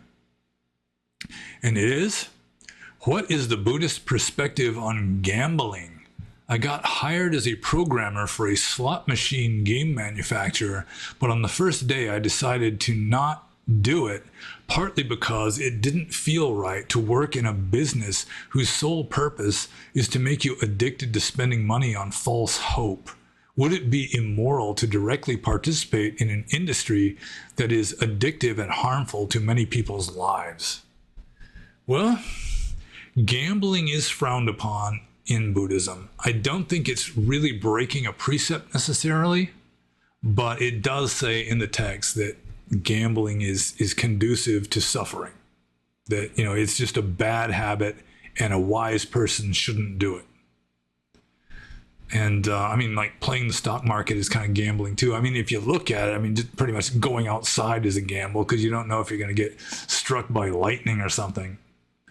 But yeah, I do think that Drunk Druck did the right thing by not wanting to help program a slot machine game. Yeah, I mean, whether that would be wrong livelihood or not is questionable. It's like a borderline case. It depends on how you look at it, you know, how much of a hard ass you are that's going to decide whether it's wrong livelihood or not. I do think it's kind of borderline. But yeah, well, congratulations to Drunk Druck, and I hope you didn't drink the whole bottle of whiskey that belonged to somebody else too.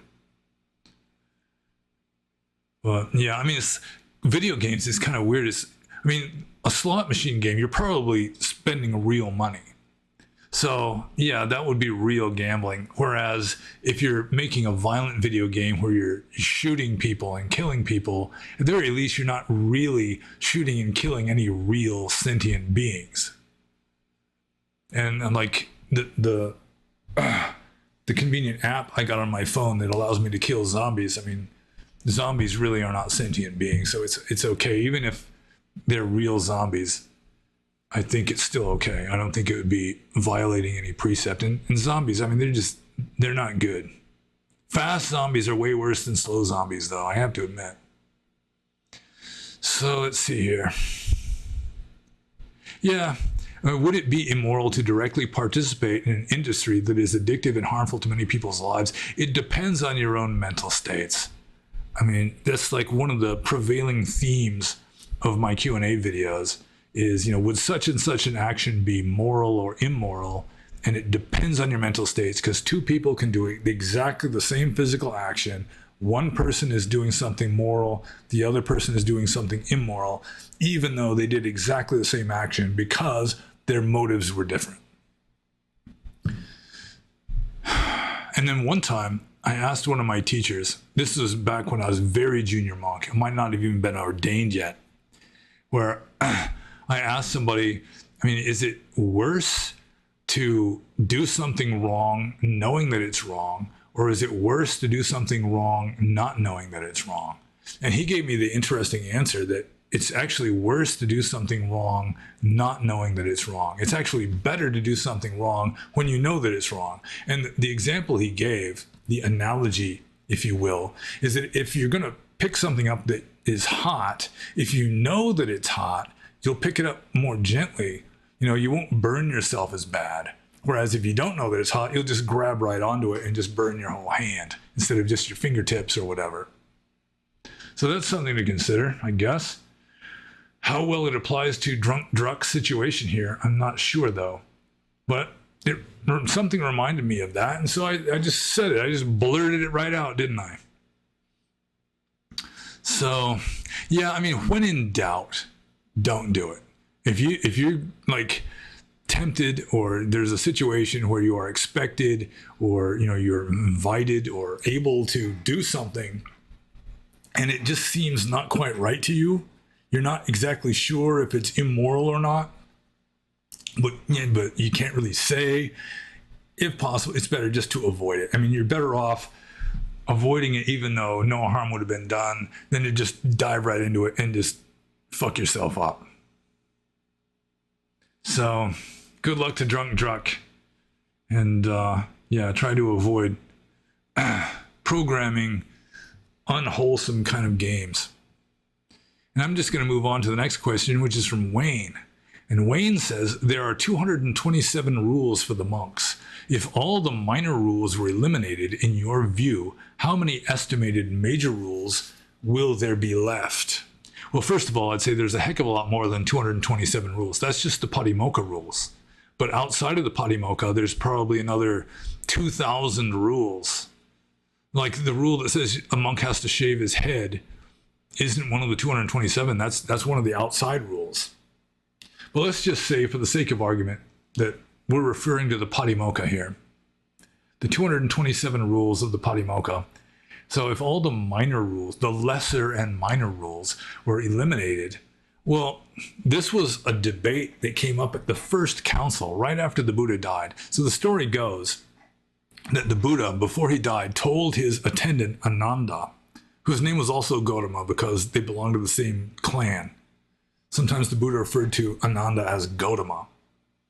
Anyways, the Buddha tells Ananda that, after he passes, the lesser and minor rules can be abolished. But, just the important rules should remain.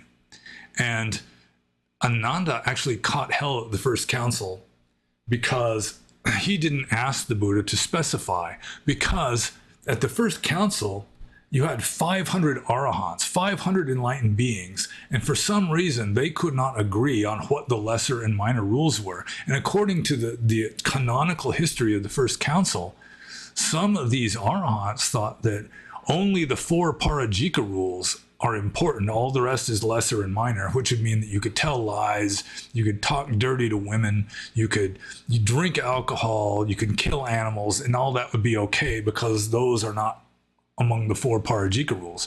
And then some of the arahants thought that the 4 parajika rules plus the 13 Sanghadisesa rules were important. And then there was all these different views with regard to what are the lesser and minor rules. So if 500 arahants cannot agree on which the important rules are, who am I to decide which rules are the important rules? But the 4 parajikas, obviously, that would be, everyone would agree, the 4 parajika rules are important. You wouldn't get rid of those. So you can't have sex, you can't commit murder, you can't steal anything worth more than a few cents, and you can't deliberately lie about having attained superhuman mental states. But even among these lesser, like Pachitya rules, which are just intermediary, that includes telling ordinary lies, it includes punching another monk in the nose, it includes killing animals. I mean, those seem pretty basic. I mean, the 5 precepts are also included in these intermediate rules.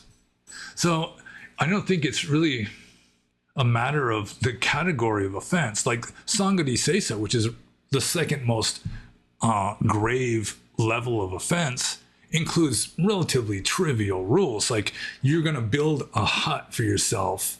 So you have to have the place approved where you're going to build the hut. The Sangha has to be invited to come and look and make sure that it's not on somebody else's property and you're not going to be messing up, living beings like an anthill or something by building your hut there. And the hut has to be certain dimensions. It has to be like 8 feet by 5 feet. So, I mean, that's really nothing immoral about building a hut that's too big or in a place where hasn't been approved. It's just not a moral issue, really, even though it's the second most serious level of offense. So just dividing it up into categories of offense, parajika, sangadisesa, aniyata, nisagiya, pachitiya, patidesaniya, and sekiya are the main ones. There are also some additional ones that aren't in the patimokkha. I mean, you couldn't do it that way. So you'd have to go one by one. It's like, which is this rule just a matter of etiquette? I mean, that would be kind of trivial. Like there's like a sekiya rule against talking with your mouth full. I mean, should that be a rule that monks aren't allowed to talk with their mouth full? And then, so yeah, I don't know, maybe let's just say 1/3. 1/3 of the rules would not be lesser and minor. Or let's play it conservative and say half. Because some of it, I mean, it's really not that big of a deal. It's just a matter of common sense. I mean, this whole thing reminds me of where I work, where upper management is just like bombarding us with new safety rules. I mean, some of them are just so stupid that, I mean, I just flat out refused to follow some of these rules. And everyone just says, yeah, you're right. It's a stupid rule. Like, whenever you are in the warehouse, you have to be wearing cut-resistant sleeves and gloves, even if you're working on a computer in the warehouse. I mean, you're trying to type in numbers in a computer. You got to be having all this arm protection and everything, just in case something flies across the warehouse and hits you in the arm. I mean, it's just absurd, especially if you're working in 95-degree heat. You don't want to be wearing Kevlar sleeves all the time. I mean, if you're handling sharp metal, it makes perfect sense. But if you're just doing inventory or something, it's just the stupidity of upper management just thinking, if anyone gets hurt, we might get sued, we'll lose money, we'll just bombard them with these rules. And I mean, how I got to that, how I started venting about that when discussing monastic discipline. But still, it's like some of the rules of monastic discipline are kind of along those lines. It's like, you don't want to give the Sangha a bad name. And so you're not going to teach Dharma to someone who's wearing a hat, because it's disrespectful to have your head covered, unlike in other countries where it's a sign of respect to cover your head. In India, it was a sign of disrespect to learn Dharma from a teacher with your head covered with a hat or a turban or some such. So, yeah, let's just say 50%. And I'm just going to move on to the next question. I'm glad that Wayne here considers me to be more qualified than 500 arahants to make this decision. And the next question is from Mary J. And Mary J says, if there is no rebirth and we just die and that's it, what would the meaning of life be then? Well, it seems to me the meaning of life wouldn't be all that different. It'd be essentially the same. You know, it's like the Four Noble Truths are still true, whether you're reborn or not, whether there's an afterlife or not. And craving and attachment are still the cause of all suffering. I mean, you don't want to suffer. Try to reduce your desires. I mean, it makes perfect sense regardless of whether when you're dead, or whether you have an afterlife that's going to go on forever and ever. So, I mean, really all that matters is right now anyway, the present moment. Eckhart Tolle is the power of now. So, I mean, just thinking about the future and what's going to happen is just sort of a waste of time anyway. I mean, you got to be making plans for a vacation or, you know, maintenance on your car or something. You might have to think about the future a little bit. But, I mean, with regard to metaphysics, the most important time is right now. It's the only moment that really matters. According to Theravada Buddhism, it's the only moment that really exists. So, be as attentive as possible to the present moment. And the Four Noble Truths are still true, regardless, either way. And I really am sorry you guys can't see my fish tank. I'm going to have to sit in a different angle. But maybe I'll just wait until the nitrogen cycle is complete and my microfauna is all well established and balanced and everything. So anyways, I'm just moving on to, I just happened to look at the fish tank. So anyways, I'm just going to move on to the next question. This is also from Mary J. And it's not really a question, it's a request. It says, please show my postcard. Mary J sent me a postcard. And here is the postcard. It's sent from Poland. And apparently, bless their hearts, the people of Poland have not yet invented the rectangle. And so their postcards are shaped like this. It's very nice. It's got stamps on the back and everything. Okay, so the next question from Mary J. Is Goenka method legit Vipassana? Well, some of you have already heard me bitch about the use of the word Vipassana with regard to a method. Because Vipassana technically is insight that arises spontaneously. It's not something that you do. It's something that happens. It's something that arises spontaneously. So Vipassana is essentially a meditation method based on satipatthana or mindfulness. So is the Goenka method legit satipatthana or mindfulness? Pretty much. I mean, no matter, regardless of what Goenka people tell you, the Goenka method really is not explicitly recommended in the Pali texts. Like the Goenka method, you start off with Anapana for the first 3 days, I think. And then you switch over to a kind of mindfulness of scanning where your body is divided up into these different areas and you just systematically go from one area to the next until you feel some sensation. You know, like the head area, you just sit there and then you feel a sensation. Like my forehead has like this itchy spot right here.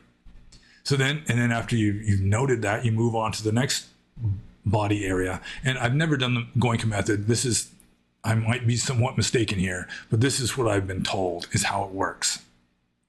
And I don't know, it's too much busy work. It's kind of an elementary method. You can get way deeper in satipatthana where you're not like systematically, deliberately like scanning and moving from one place to the next. It's a lot of busy work, which works really good for beginning meditators. It might be very comfortable for intermediate meditators, but it is a limited method. And if you want to really go as far as you can, you may have to switch methods from Goenka or from Mahasi for that matter to a deeper method. I think Mahasi would be superior with regard to how far you can get with it and how much it agrees with Orthodox Dhamma than Goenka. Although the Goenka method does have its qualities, it does have its good points, and I don't want to bash the Goenka method.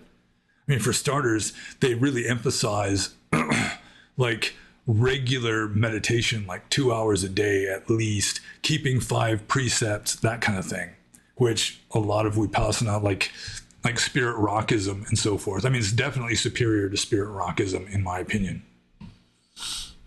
You know, just sort of like Western boomer Vipassana is, I think it's superior to that. I'm pretty sure it's superior to that. In fact, I'm almost absolutely positive that it's superior to Western boomer Vipassana.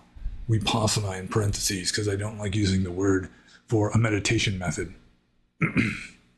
So, yeah, it is. I don't think it's like strictly against like Orthodox Theravada, but it's definitely like a limited, sort of simplified, streamlined, modified version of it that, you know, it's not exactly forbidden, but it's certainly not like explicitly recommended either.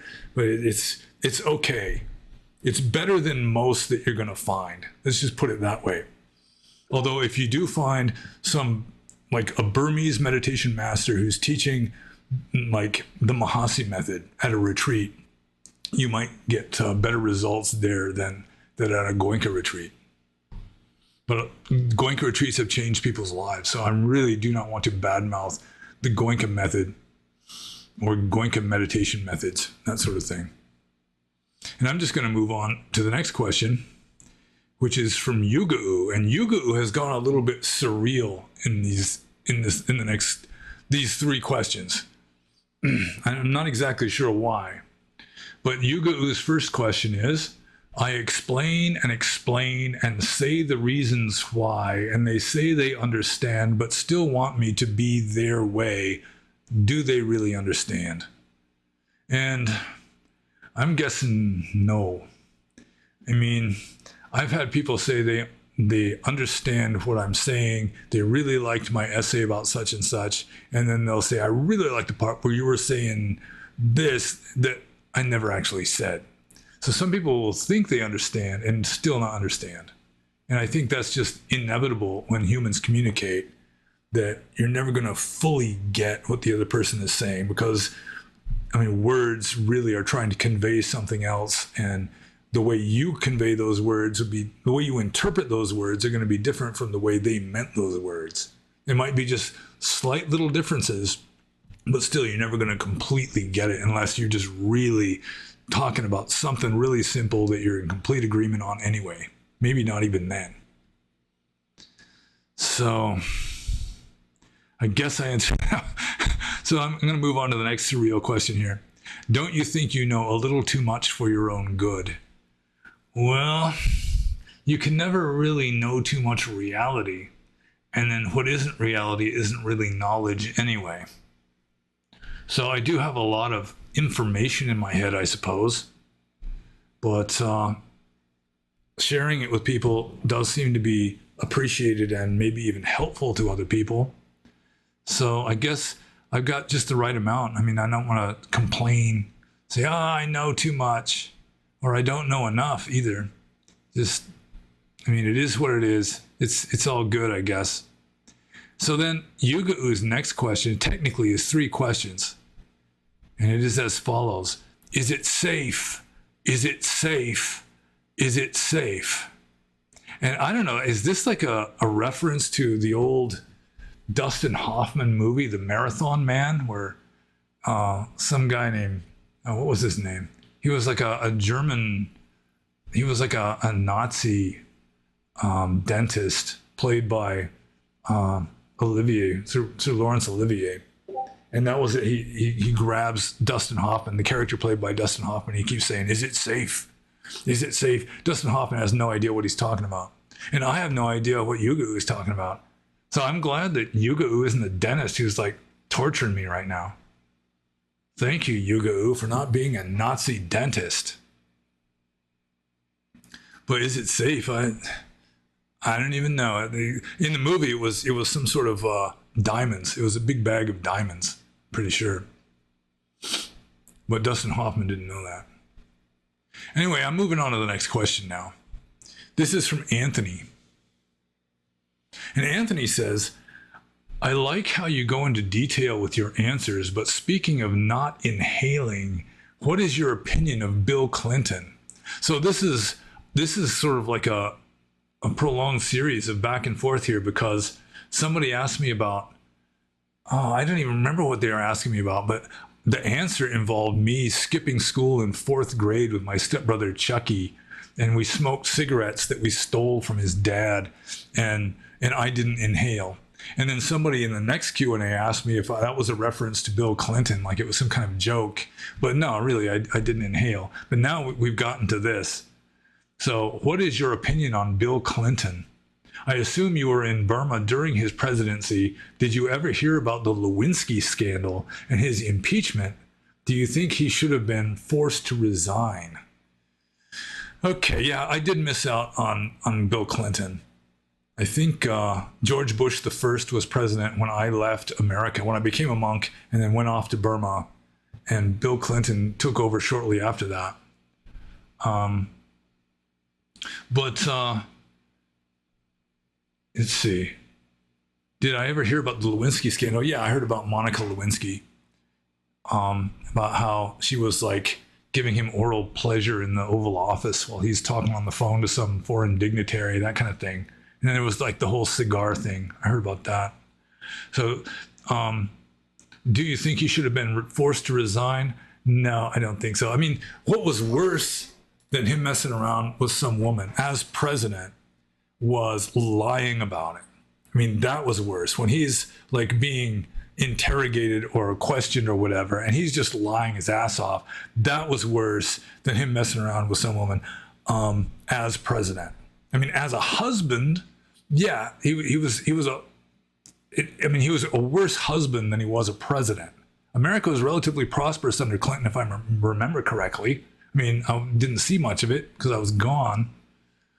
But then, I mean, considering what his wife was like, then, I mean, he was always kind of a sex addict anyway, apparently.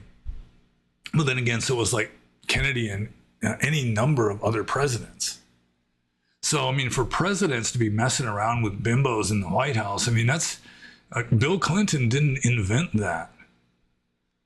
I mean, it was mainly, I assume it was mainly just Republicans trying to get him, much the way Democrats have tried ferociously to get Trump for 4 years or more than 4 years.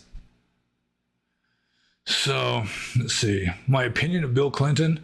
Apparently, America was in an era of prosperity during the Clinton years. I mean, it could have been this sort of doomed to failure. You know, it was just setting America up for some disaster later on or something. But yeah, I mean, I never had any real problem with Bill Clinton. A lot of conservative types were saying, you know, how can he govern the country when he cannot govern himself? But again, it's like talented politicians throughout history have just been horny guys. Julius Caesar, for example, he was a heavy hitter politically. You know, he was, according to Will Durant, he was the most enlightened leader of ancient times. I don't know why he didn't include Ashoka in that judgment. Maybe he was just talking about Western civilization. Kennedy?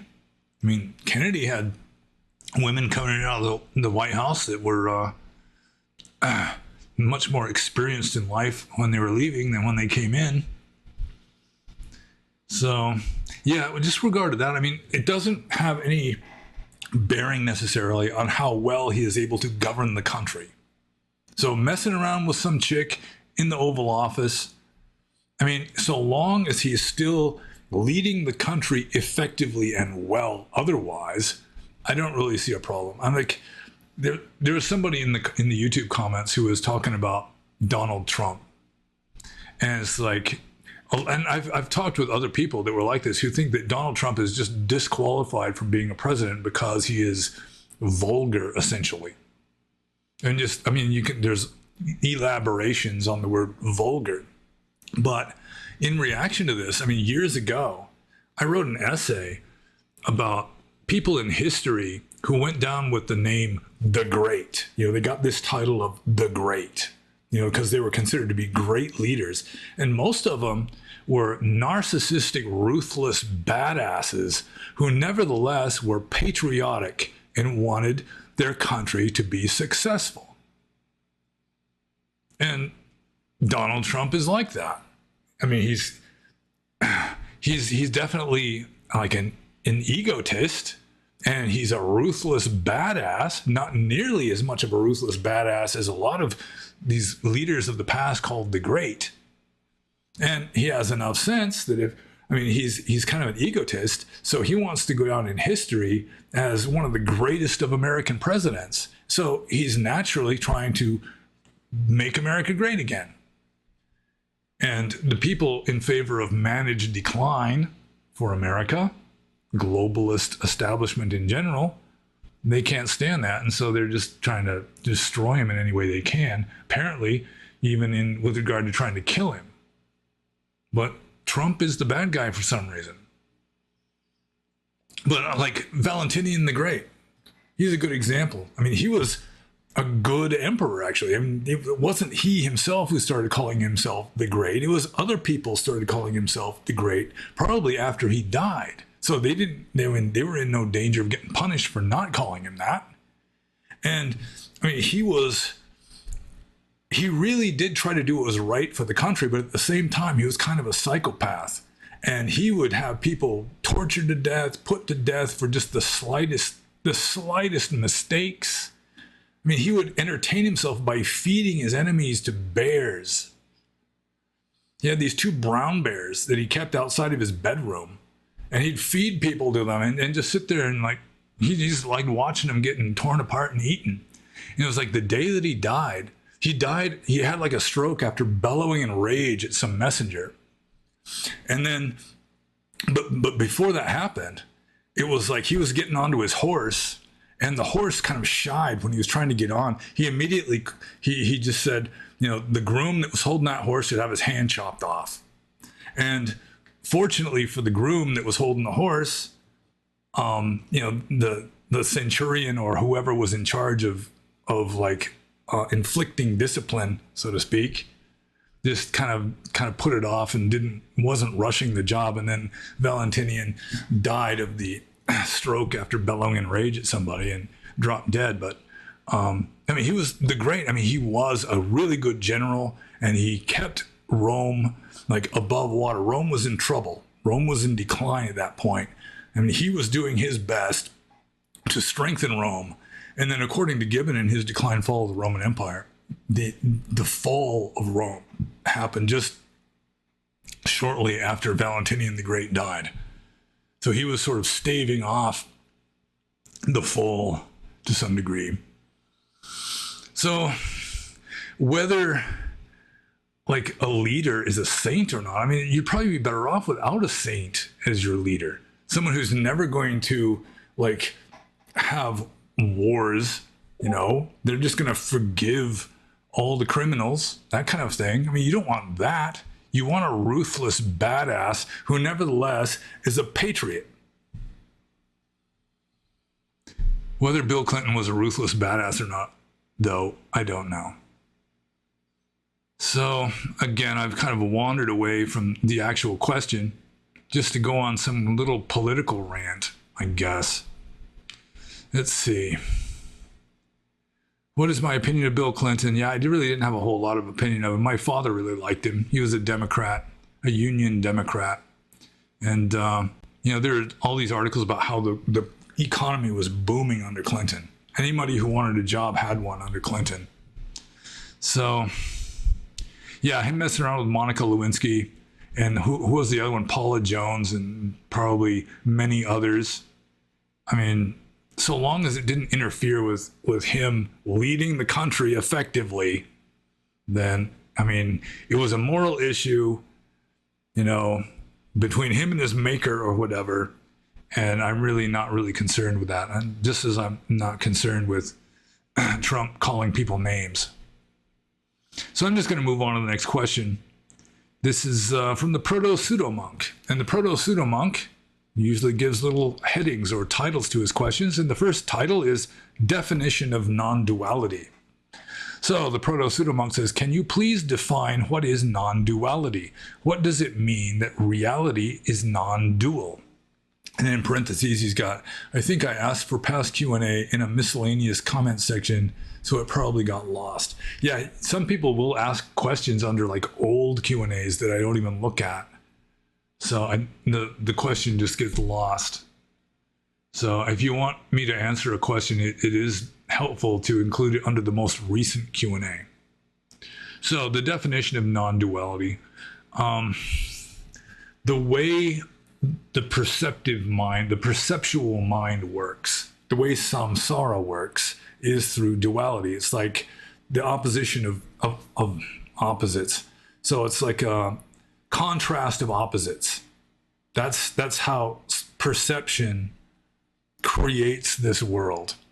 You know, just divides things up, and generally it's like in a dualistic manner. Like to perceive something, there has to be object and ground. There has to be the thing you're perceiving, and then, you know, everything around it that makes a border for it that gives it some kind of shape.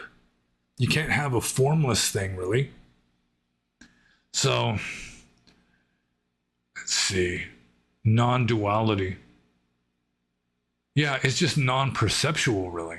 Because that's how perception works, is through a kind of dualism. It's just contrast. It's like Hegel's dialectic. You know, he talks about his dialectic and his logic starts with the first thesis is pure being. And then the antithesis of pure being is pure non-being. And according to Hegel, pure being and pure non-being are indistinguishable because neither of them has any kind of like discernible content. So they just merge together. They become the same. And throughout the rest of his philosophy, he just considers pure being and pure non-being to be the same. But the synthesis is contrast. You have to have a contrast between being and non-being. And then that's what just generates the whole world. That's what spawns the 10,000 things, like in the Tao Te Ching. From the Tao came the one. From the one came the two. From the two came the 10,000 things, or just, all the various entities and objects and so forth of this samsaric world. So, reality is non-dual because it has no opposite. There's no contrast. There's no distinction of this from that. It's nipapancha. That's one of the synonyms of nibbana in Pali is nipapancha, which means just non-differentiation. So it's really non-perceptual. Perception is samsara. And I feel like I'm really not doing justice to this question. It feels like I could be saying something much more concise, not concise, what's the word? Precise, much more, just on the mark kind of a thing. Something that just really cuts through it. But it's not happening. So, let's see. What is non-duality? Yeah, non-duality is conscious non-perception in a way. And what does it mean that reality is non-dual? Reality is non-perceptual because duality is an artifact of perception. There is no duality without perception because there is no contrast without perception. Perception creates contrast. So, I'm really not sure if I answered that question in a way that anybody will really understand it. But I'm just going to move on to the next question anyway. This is also from the Proto-Pseudo-Monk. And the Proto-Pseudo-Monk's title for this is The Middle Way of Relationships. So, the most widespread wisdom from, this is Proto-Pseudo-Monk speaking, this is his commentary to, or maybe this is the question itself, although I don't see any question marks yet. Oh, there's a question mark in there. It's towards the middle. Okay, so the middle way of relationships, the most widespread wisdom from elderly normies is that the meaning of life comes from relationships. It seems to be built into the human animal. The Buddhist path seems to be the opposite of this, as relationships equal meaning equal samsara. Moreover, solitude is necessary to progress in meditation. What role, if any, do relationships play in aspiring towards nibbana? Are they simply sensorial impressions that must be noted, thereby nullifying the karma?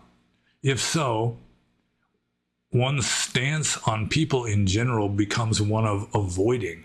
I can't seem to find the middle way with relationships, as socializing is implicitly seeking out dukkha. But if one never seeks out, the result is solitude, which is just fine. So let's see. I guess the main gist of the question here is there like a dharmic purpose of relationships? See, what role, if any, do relationships play in aspiring towards nibbana? Okay. Well, first of all, I will point out something that Ram Dass said in one of his old books, and that is, from a spiritual point of view, the only legitimate reason for having a romantic relationship is if that romantic relationship will help you to become enlightened. So the other person would have to have some wisdom too. You'd have to have some agreement with regard to goals in life, like spiritual goals, that sort of thing.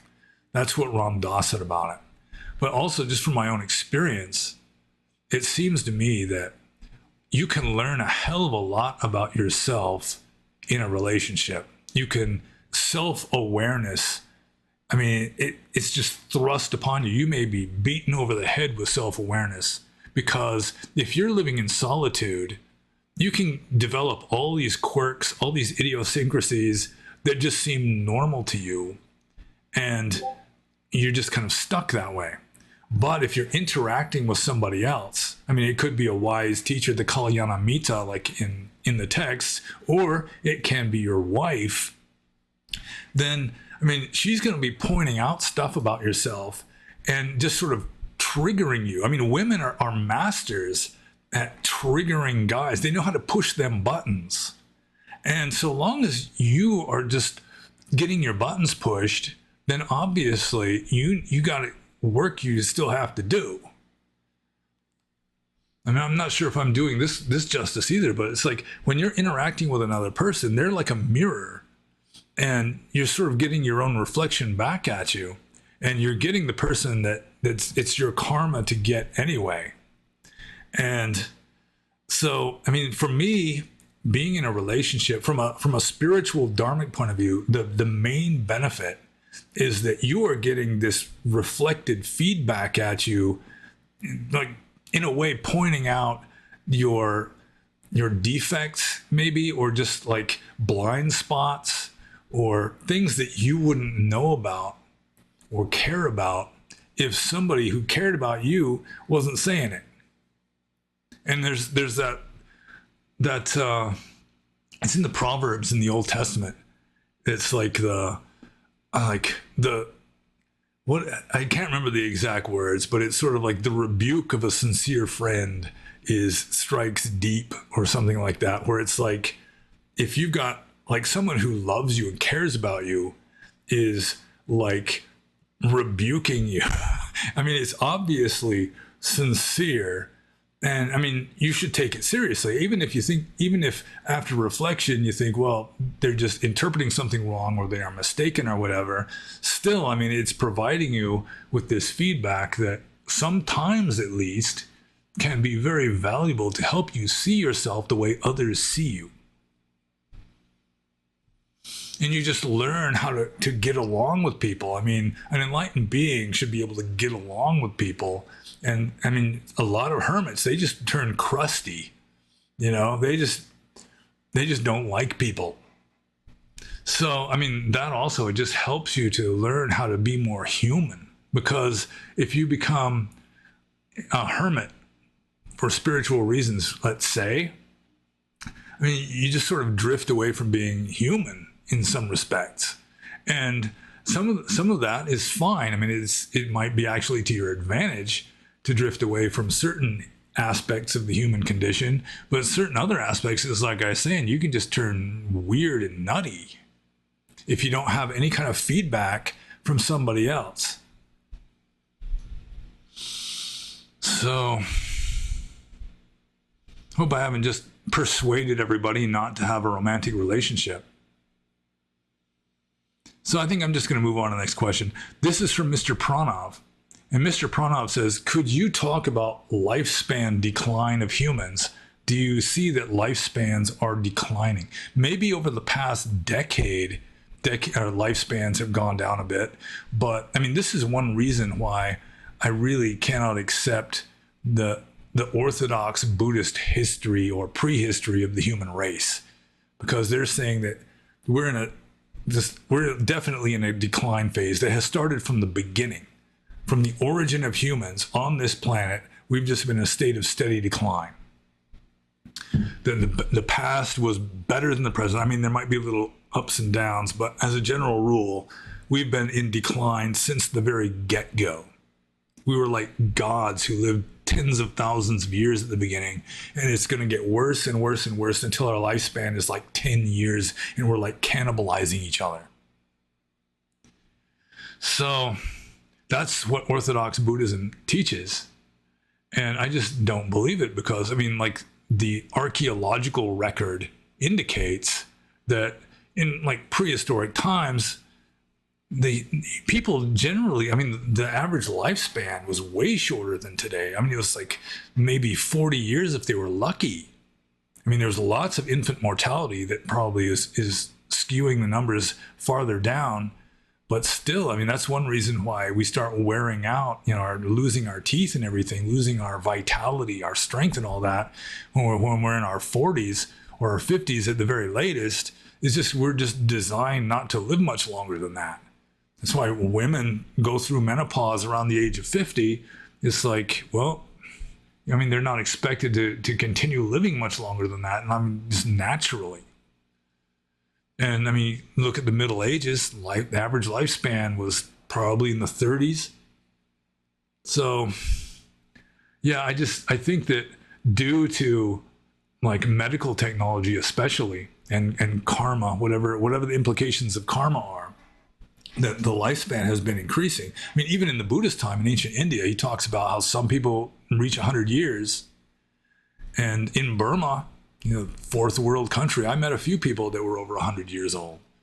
But still, as a general rule, the average lifespan is increasing, or has been increasing up until very recently, now that we're kind of hitting into like a certain amount of decline, a decline of prosperity and so forth.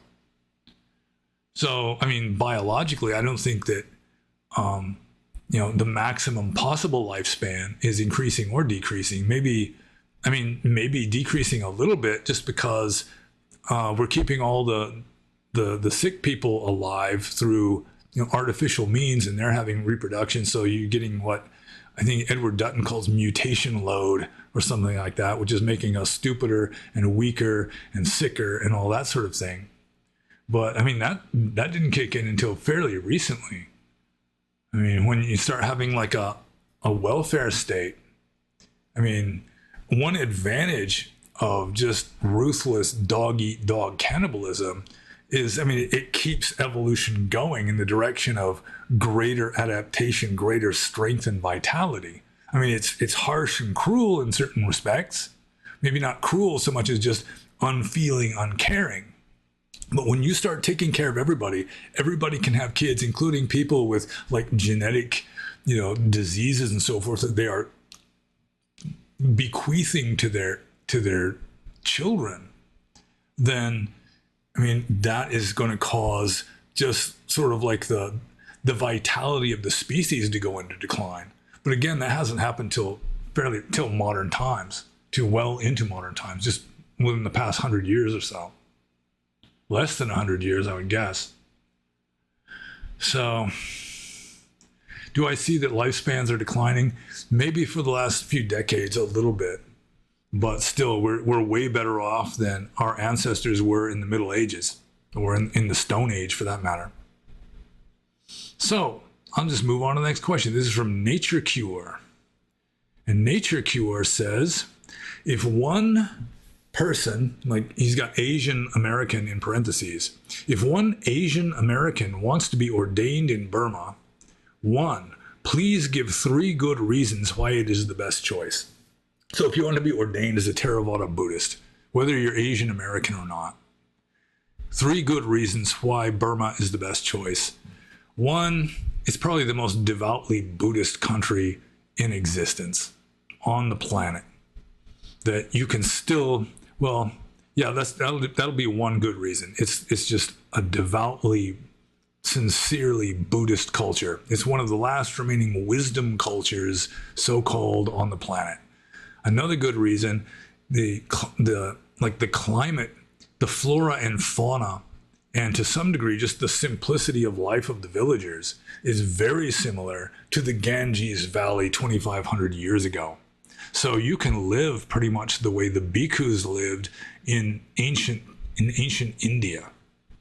You still, even though it's modern times, still, I mean, you'll see the men leading their team of bullocks out to the fields to plow, and the teenage girls will be carrying the water pot on their head down to the well or the river to get water for the hut, this kind of thing. And the monks can, I mean, especially maybe an Asian American monk.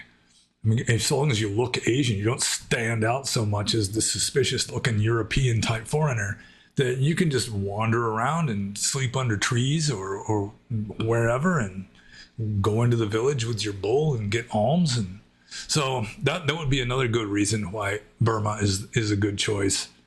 3, I don't know if this would be part of 1 or 2, but it's just very traditionalist, conservative culture.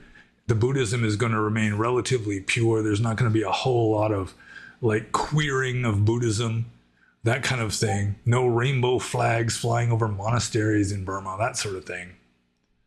So whether that would be a 3rd reason or just like reason 1A, I'm not sure. Let's see. Maybe I'll get back to that one, but I'm going to move on to question 2 here, which is please give 3 reasons why it is not so good of a choice. Well, for one thing, it's got a brutal and incompetent military dictatorship running it. So you do the wrong thing, you might wind up arrested by the secret police, and who knows, maybe taken to a place that is not very pleasant. Two, I guess Burmese women are much prettier than Thai women, so they could be more of a distraction, although it may be that they're less, I don't know how to put it. I guess Thai women, with regard to monks, tend to be very modest. Maybe even more so than Burmese women. I'm not really sure about that. I never spent much time in Thailand. I know that the Thai are much more sensual of a people than the Burmese. The Burmese are very Spartan.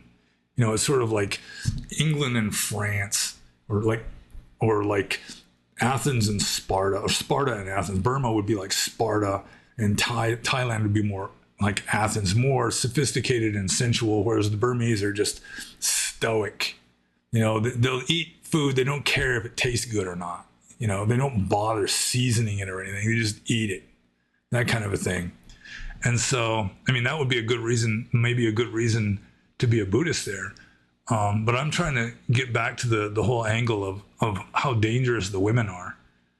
I mean, Burmese women are very modest and demure, very pretty. Some of them anyway, more so than the Thais, in my opinion. Hope I haven't just offended Thai women.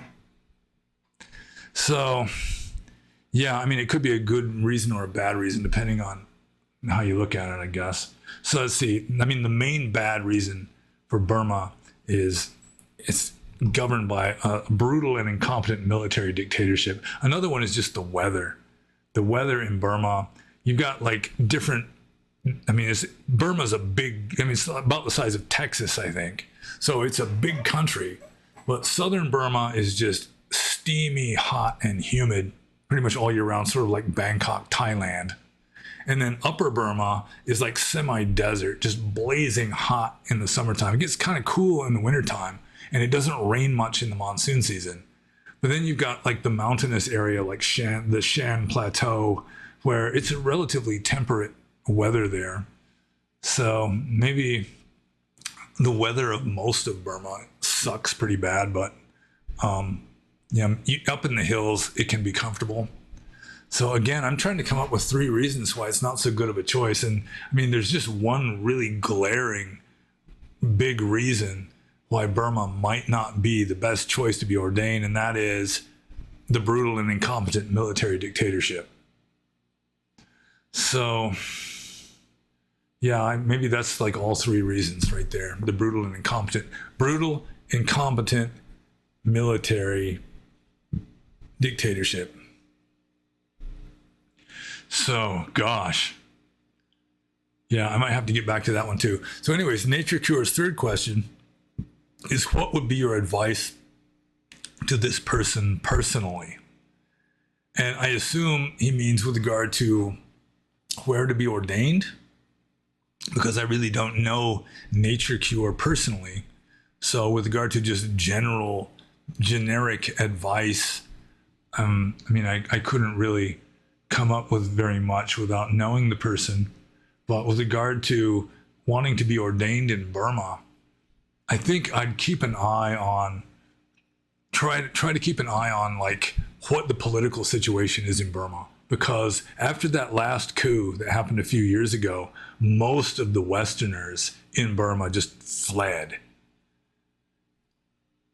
You know, it was sort of like what happened back in like 1988 or 1990, when all the foreigners were just kicked out of the country. So that sort of thing can happen. It may be that you would try to find a good, serious Burmese monastery outside of Burma, and then you could be ordained there, and this is sort of what I did. And then if it is deemed a good idea by like the Burmese monks there, who are kind of have a much more of a vested interest in knowing what it's like in Burma.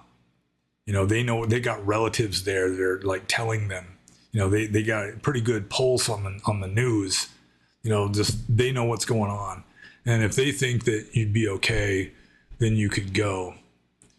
But I mean, there are like Burmese monasteries. There's like a international, like a Mahasi center in where is it? Malaysia. that it's like a Burmese monastery that's transplanted to Malaysia. There's a Burmese a serious monastery with Burmese monks in San Jose, the Tathagata Meditation Center. That, I mean, whether they would want to ordain you or not, I don't know, because generally they're not really open to ordaining people. But like in Bali, there's some serious monasteries, Theravada monasteries that you might be able to stay at. But yeah, I think before you go to Burma, I mean, Thailand is not bad. I mean, sure, you could find good places in Thailand or in Sri Lanka. There is like a reform movement, like a revival of like traditional Theravadan monastic values in Sri Lanka that's been going on for a few decades at least.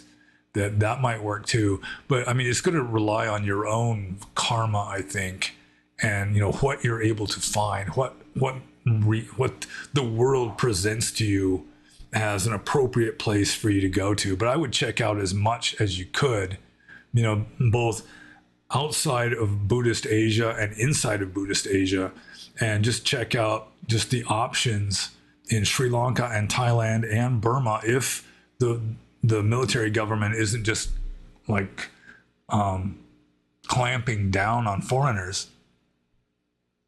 So yeah, I mean, just try to have as many options as you can, and then narrow down those options to the ones that really look the best. Because there might be just some perfect paradise of a monastery, like in the highlands of Sri Lanka, that I've never heard of. But I have heard there are some good places in Sri Lanka, good places in Thailand, also good places in Burma. But again, you might have trouble as a foreigner even getting into Burma now.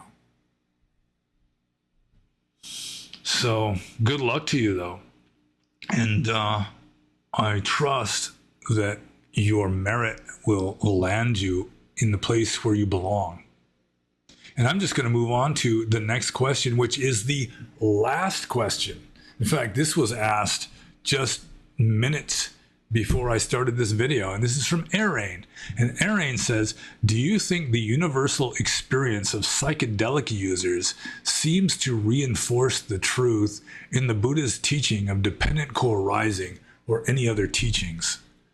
Well, I just happened to speak to Arain just minutes before this video, and she further elaborated that she was talking especially about DMT, because she saw some documentary about DMT and DMT experiences, and like how like under DMT things just kind of dissolve into fractals and that sort of thing. And I'm not 100% sure what the word fractal means, to tell you the truth. I'm being honest here. Although I did take ayahuasca, and it did, I mean, it was like everything's becoming like geometric patterns, mainly triangles in my case for some reason. But yeah, that's not really a universal experience of psychedelic users in general, because I'm unaware of that being common for like LSD or mushrooms like psilocybin or mescaline or that kind of thing. I think universal experiences of psychedelic users, first, it is just like an enhanced state of awareness, where all of a sudden you are just very much aware of like the feeling of blood flowing through your body, or just just sounds that you usually don't hear, or just all of a sudden for some reason you're aware of the feeling of the cloth against your skin, which is something that you usually ignore, but for some reason it's just really obvious, that kind of thing. Just enhanced awareness. Yeah, that wouldn't really be so much a reinforcement of dependent co-arising, but it's like an enforcement of when you are wiser, when you have like a higher consciousness, you're more mindful. I mean, that would be one thing. Another common experience of psychedelic users is just mystical states, where you are transcending perception and getting closer to the Kantian thing in itself, where you're just experiencing reality as just like this unified perfection, which may not sound very Theravada Buddhist, because everything is dukkha for a Theravada Buddhist, but at like this higher level, everything is already perfect. And that's a fairly common insight that is experienced by people on psychedelics. And I do think that it's it does help to reinforce the truth of the Buddhist teachings, although dependent co-arising, I'm trying to think of a time under psychedelics when dependent co-arising really became like manifest or apparent to me. And maybe under ayahuasca, where just you just like have this heightened awareness of just the interconnectedness of all things. Like probably one of the most common experiences I had under ayahuasca is it's like you just feel like the suffering of the universe gushing through your chest. And it's not like I am suffering. It's just like, whoa, there's like this, the pain of the universe is just like gushing through the center of me. It's like you can just sympathize or have compassion for all the messed up people that usually, because I'm in my head most of the time, you know, I'm not really an extremely heart-oriented person. I couldn't really relate to it. A lot of women especially, you know, they're just like sort of weighed down by the suffering of others. You know, they just feel it in the air. Maybe that's what Eckhart Tolle refers to as the pain body. I don't know. But I guess, I mean, you have more of like an empathy under certain psychedelics anyway. Which, again, I mean, that could sort of be dependent co-arising, where you've got different personalities, different consciousnesses that are all part of a greater consciousness in a sense, but still they're like interacting and helping to shape each other, that kind of a thing. That's about the closest I can think of with regard to like psychedelics reinforcing or supporting the truth of dependent co-arising, other than just the idea that it's just not real. I mean, you just, like under LSD, for example, you just feel that it's just sort of like this mind-generated illusion or a virtual reality that you're in. I mean, the fact that the ground's going like this and the colors are all like flashing and glowing and everything kind of helps with that. But still, you just get this distinct impression that, you know, it's like I'm lucid dreaming now instead of just being stuck in a non-lucid dream. I think. And I think I just answered all the questions too.